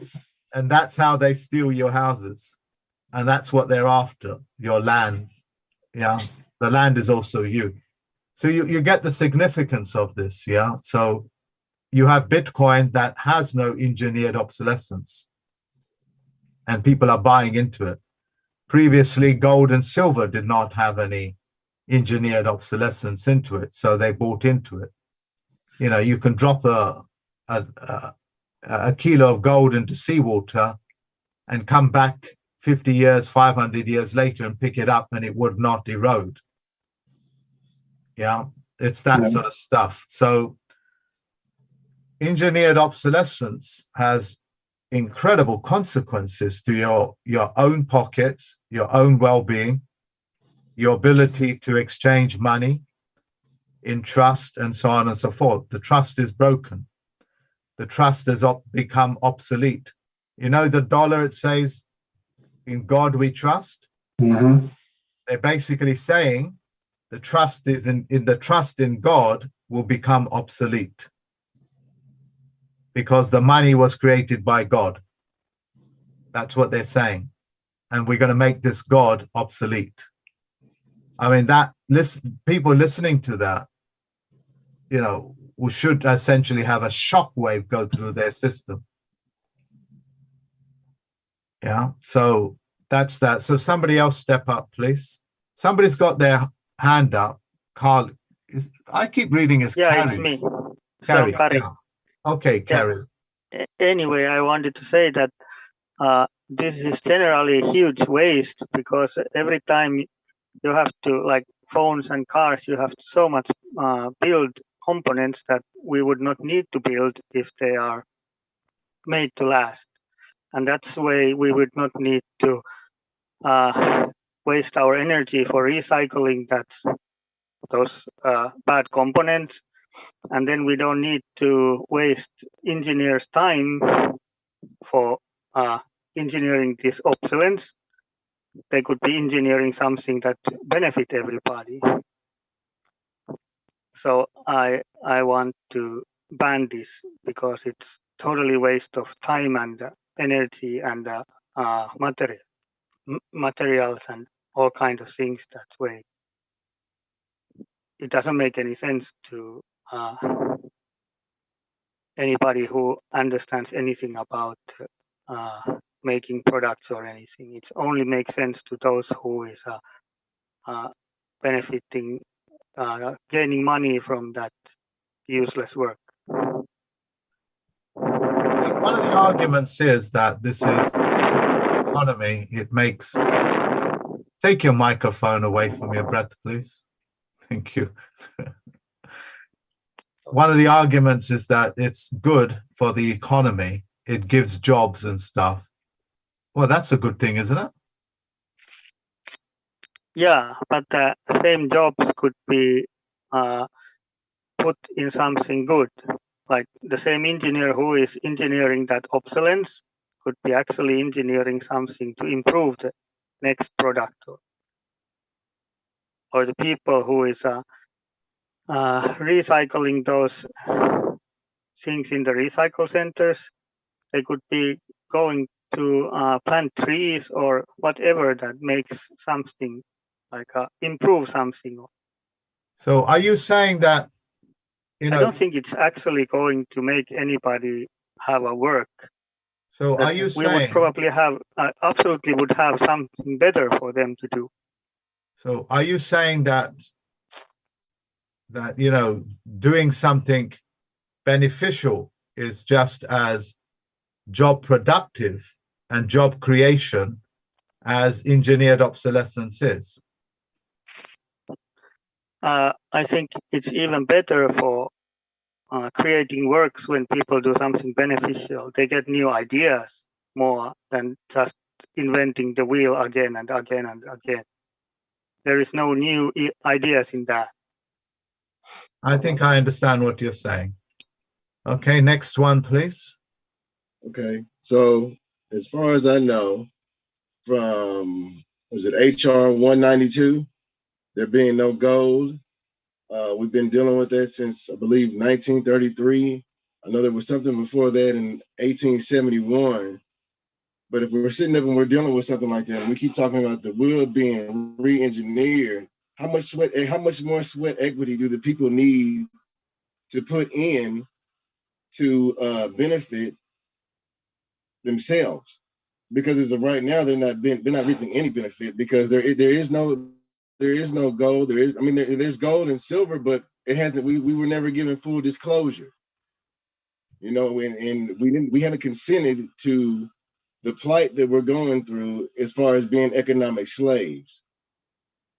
The argument is a bit too wide for me to comprehend. You need to give me a compelling reason why you want obsolescence, why you think it's beneficial, why you think it's this. I don't think that it's beneficial. I don't think that it's beneficial at all because we're all standing on the backs of our ancestors, and we're just going to we'll one day be we'll be the backs being stood on one day if we don't do anything about this planned obsolescence. It doesn't work. It's not working. It's not good for men and women at all. I mean, it might work for humans, but it's not good for men and women at all. Men and women have their sweat equity and their hopes and their dreams and their wishes and their right to the pursuit of happiness. Okay, so very generic argument. I understand it. You as a man don't want engineered obsolescence because it's not beneficial for you. For my heirs. What's your heirs? My heirs, my masters, my children, my family, my legacy. It's not beneficial to my legacy. As well, or what we're saying here? It's not beneficial to my legacy as well. Are you speaking for your ancestry? Speaking for my heritage. What is your heritage? That I'm a man. I'm Cherokee as well as Muskogee Creek Nation. Are you speaking for your nation? Yes. Have they elected you to speak for them? No, not all of them. Do you have 13 to elect you? No. Then you can't speak for them, but you can speak for yourself.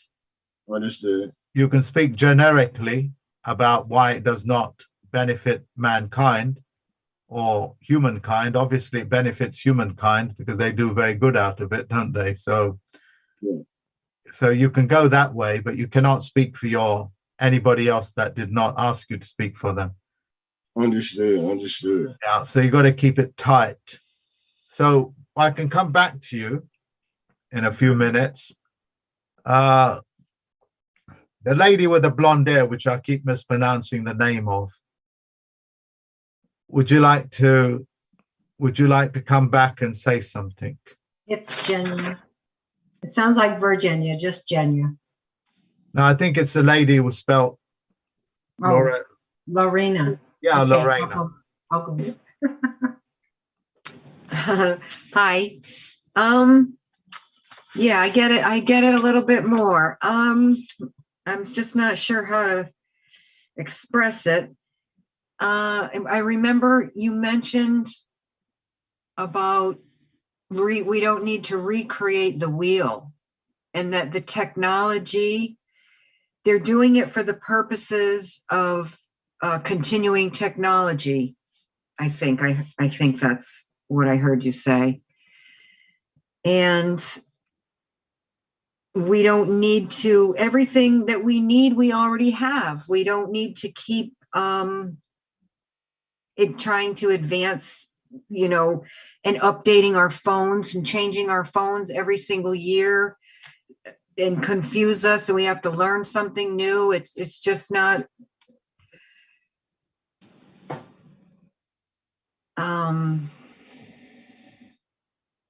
it's just not fair.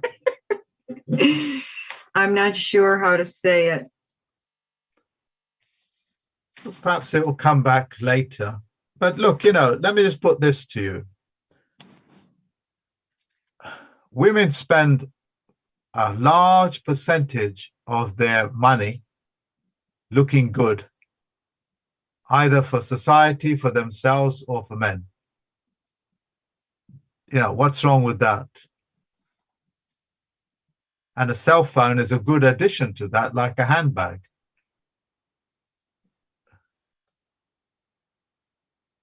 Well, that's that's all materialism and superficial. Ego, self-will run riot over the whole earth and everything by filling up the dumps with all these things that get thrown away day after day that were engineered to fail, like everything. And the lack of disclosure about these, I don't know. Okay. So Peter, you keep pointing to your green lamp. Are you giving us a hidden message?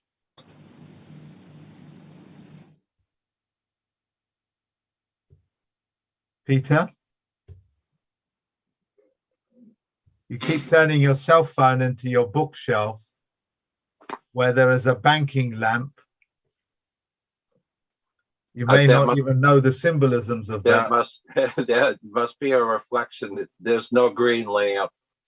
It's just a piece of plastic. Okay.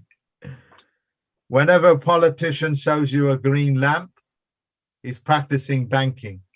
Oh, yeah. Yeah. There was a time where it seemed like every show on the television had a green lamp in it. Yeah. Back in the 90s. Yeah. That's it. They're practicing lamp banking. That's what it means. Anyway, that's symbolism. Yeah. All right. Somebody else go now, please. I think there's the lady there, SHIRN. I think it's -T. Sharnet is my name. Good evening again. All right, this is my first time. I'm shy, but I'm going to give it a shot. You said engineered obsolescence. Personally, I don't think it's good for mankind.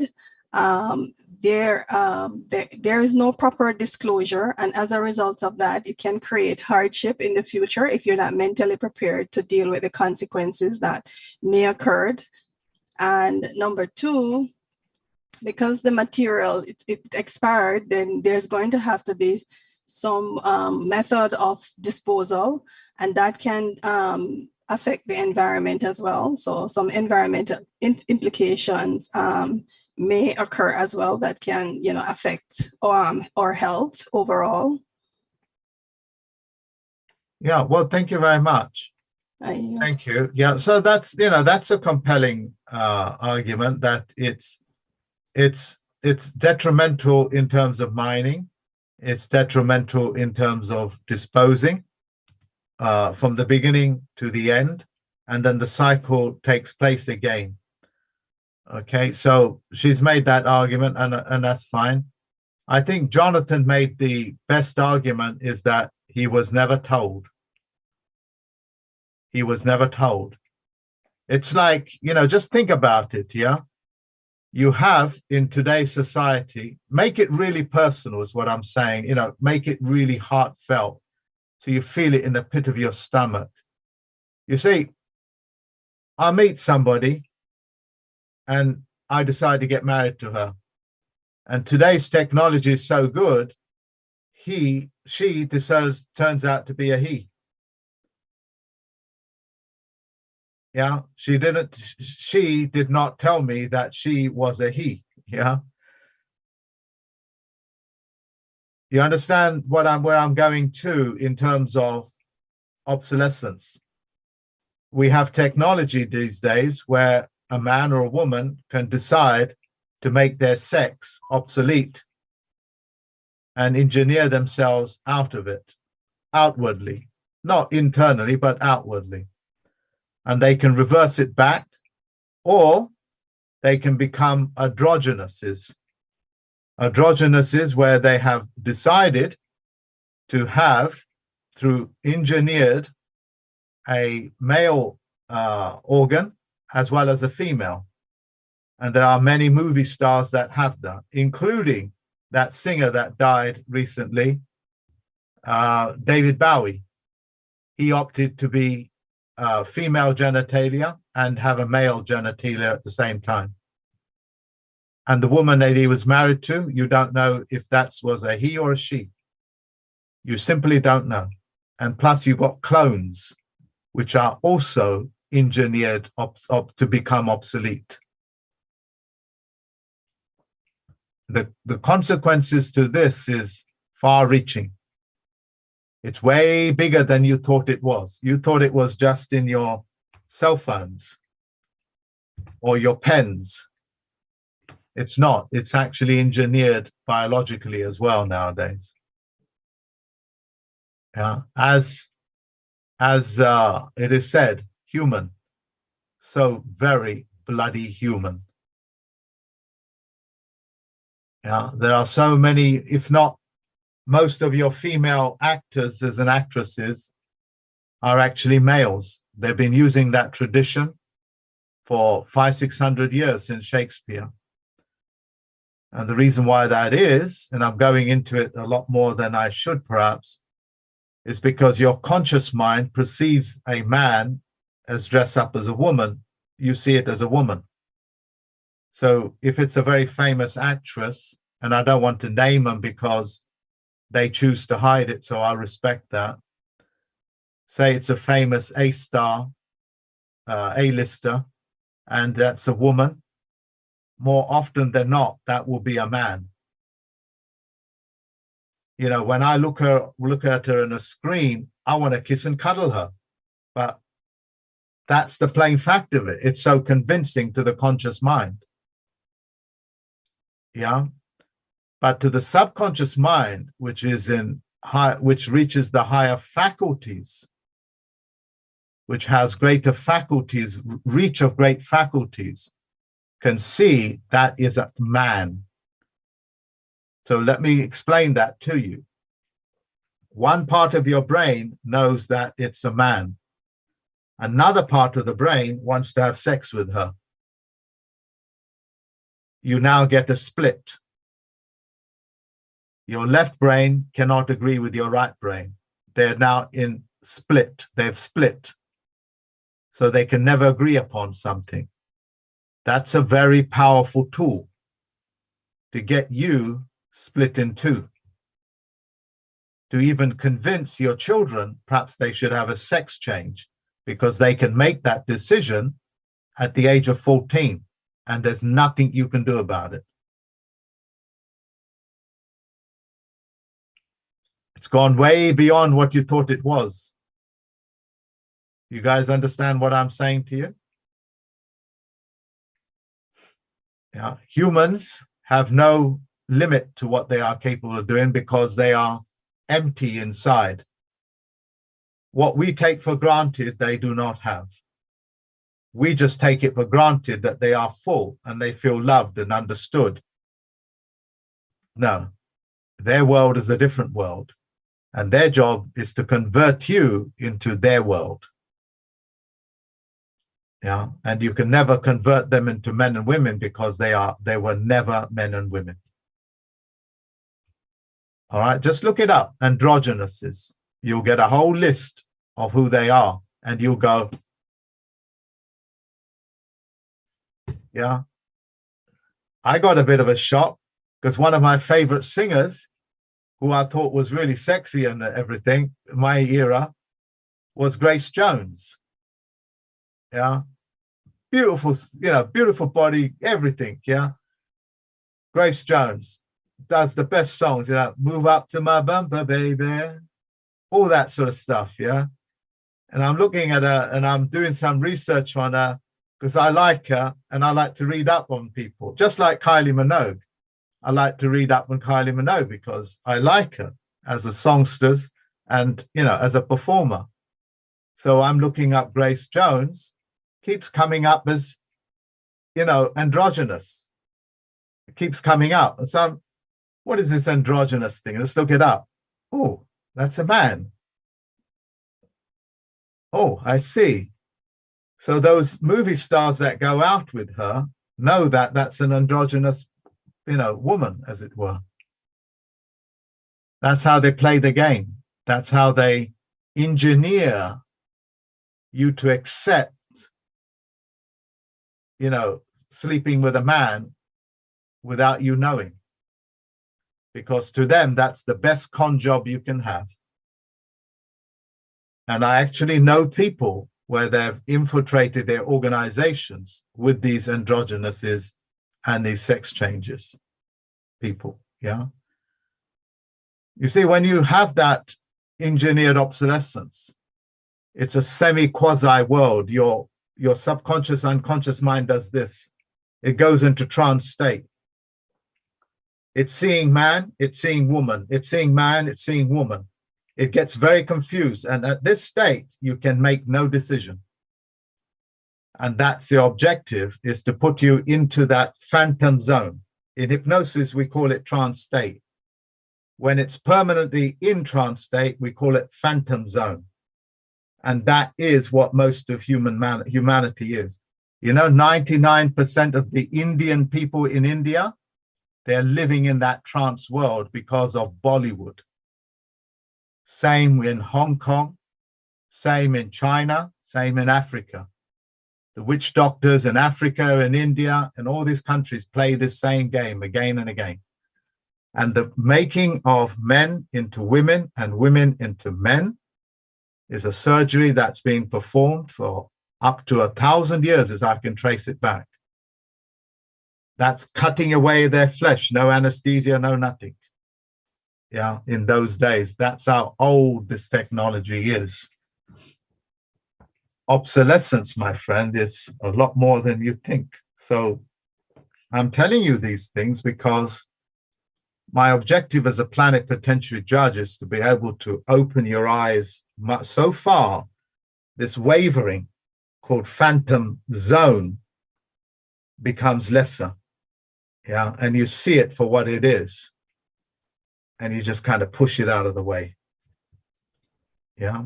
Point of interest. Isn't there a penalty for not having proper disclosure, full disclosure, when people behave like that? Isn't there a law to protect people from these things? No, because the whole world is a stage. And they are stage performers. Listen to the horror of what I'm about to tell you. I mean, I'm looking at you, all right, and you look very attractive, okay? You with the West Indian accent. Now, I'm going to make it personal for you, very personal, because I want everybody to understand the horrors of this.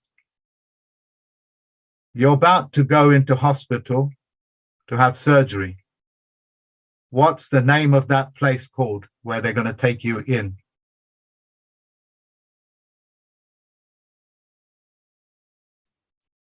Is it the operation room? Yeah, operation what?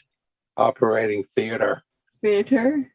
They're going to take you into a theater, openly telling your subconscious mind you've entered a real world of theater where we're going to extract your organs or put you down or give you health or fix you.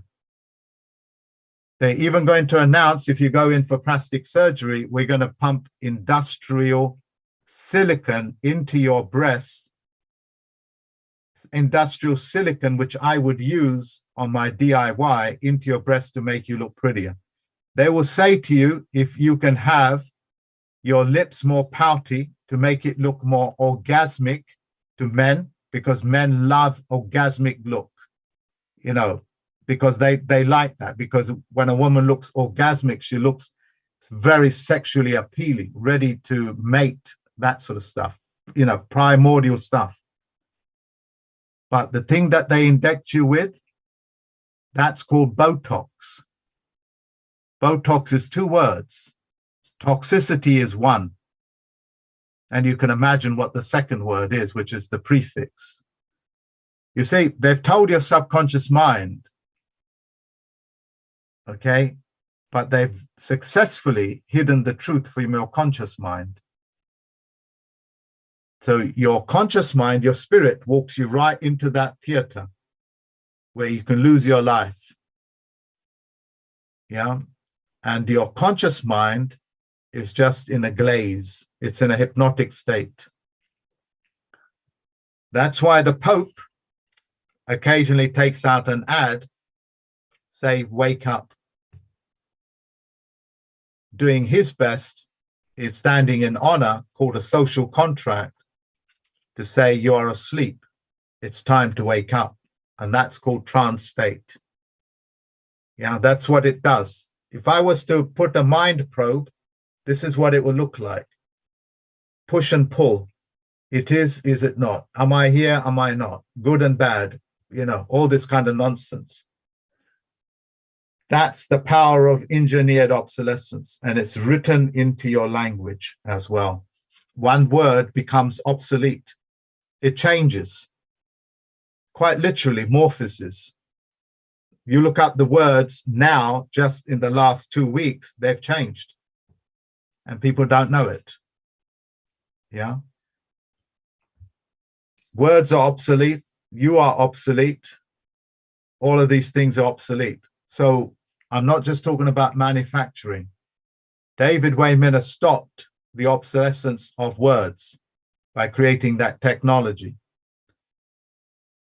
I can put it into place where the bureaucracy removes the obsolescence from this. Yeah, if humans want to become, you know, change their sex, their cell phone, a man or woman can go in to surgery and change their sex as easy as changing their cell phone. Some countries will do it for free for your babies as well.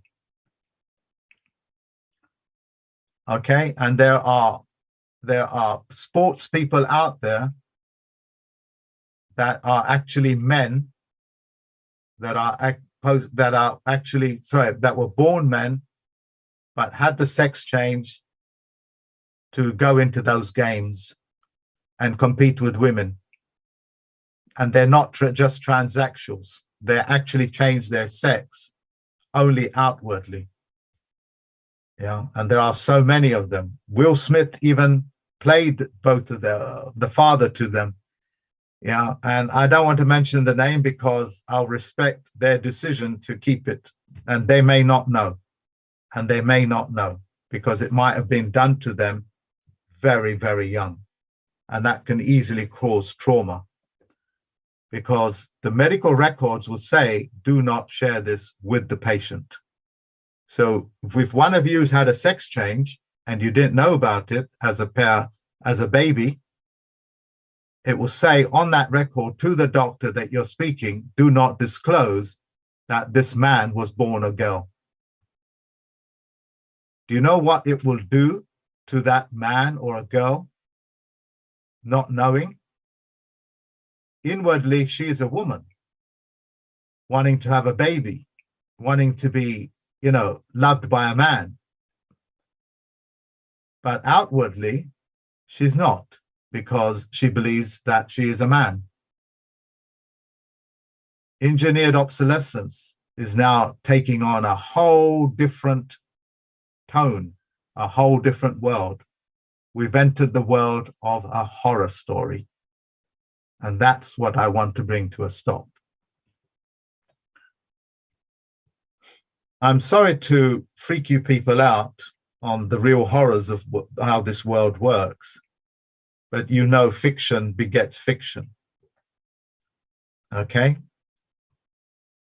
So thank you very much for participating. This will echo through time, and you've already set it in motion.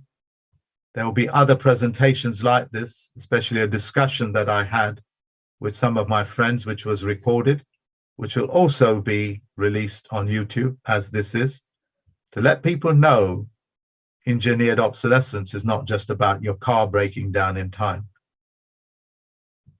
It goes on much, much more further.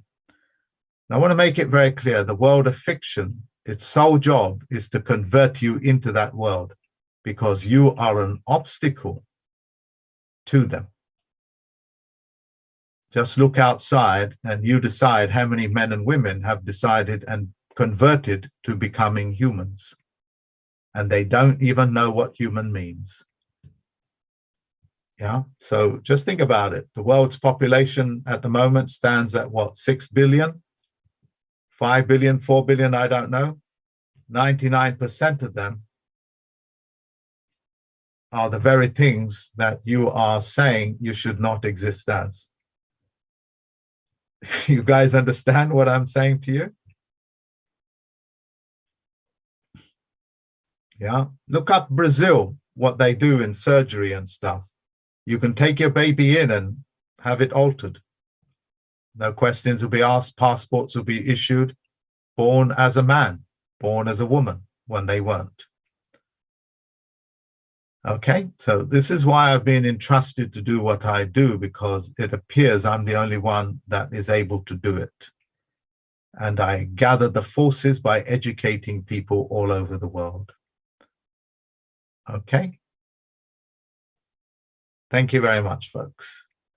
I would like to end it on a good note. So one of you say something, promising and liberating, because it is horrible to say these things and talk about these things. It truly is horrible. I have to go sleep, and I've been working 16 hours now, and I don't think I'll sleep too well, because I've been rekindled with the fact that I like Grace Jones.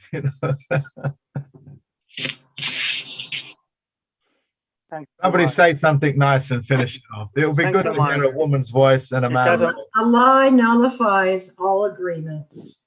0 times anything is 0. Every time you lie, you nullify what you've just said. So let's just speak truth to each other.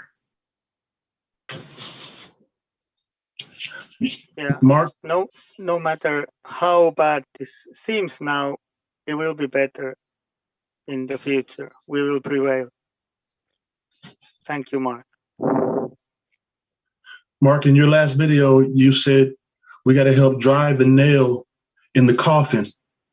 And I put together something that I'm going to send you that I hope can add to your coroner piece, and calling out the sheriffs and the courts and the judges. It's a bit of forensics, and I'm excited to share it with you. Okay, if I have time, if the secretaries show it to me, that'd be good. Most of the time I won't see these things because there's only so much I can do. I've got 2 secretaries now, one in Australia, one here, and it's still too much, as it were. Yep. So, but thanks for the offer. Yes, Anybody sir. else? Thank you, Mark. Everything you've been teaching us is great knowledge. Sorry about using knowledge. Great learning. And we have to look at the future as a brighter place that we can make it by exposing and shining a light as you've been doing. So we can have honesty and people caring for people under love and life. And I would just like to add, good always trump evil. So good will prevail. I'd like to add, I am so sorry, Mr. Martin. I'd like to add, I've learned so much from you, Mark, within these past few months. I've not been with you long, and I'm driving the nail home, and I have several grandkids that I'm pushing because they're so young and they've got a long way to go. And I'm just so glad that I've come upon you. So I thank you for everything that you've done for me. Well, you're welcome. Thank you. I want to thank Mark. I want to thank Mark and everybody as well. And The Robot's Rebellion is a book by David Icke, and in chapter 15 covers engineered obsolescence, where he has a great, in my opinion, a great opinion concerning it and why it's bad for the not just the country, but bad for the entire planet. And I think that would be an interesting read for everybody. What's it called? The Robot's Rebellion by David Icke. Thank you. Is that English guy? I'm not sure who he is. I think he is. Yes. I think he is. Yes. David Icke's the one that's been working a lot with Robert Kennedy Jr. And he did with the Berlin march about 3 years ago, where they got 1 million people in Berlin. I think he's Australian. Is he Australian? I know he was in football. Or New Zealand. I know. And Australia. if that was not, I understand who that is. If that is not an operative, I don't know what is. I know their methods inside out. At a stroke of a pen, I can put that man to shut up, as I'm going to do with Bob Geldof. He's pushed the line too much for me, so I'm going to put him, shut that thing down. Yeah, people are not who you think they are. It's a fiction world begets fiction. Yeah. Okay, guys, the only people that you can rely upon is who? Men and women. And yourself. Self, right. Yeah. Unless they qualify it, unless they've proven it, you don't know what it is. Mm-hmm. Thank you very much. Talk to you folks later. Bye-bye. Thanks a lot, Mark. Thank you. Peace Thank and you, love, everybody. everybody. Thank you, everyone. Thank you, Mark.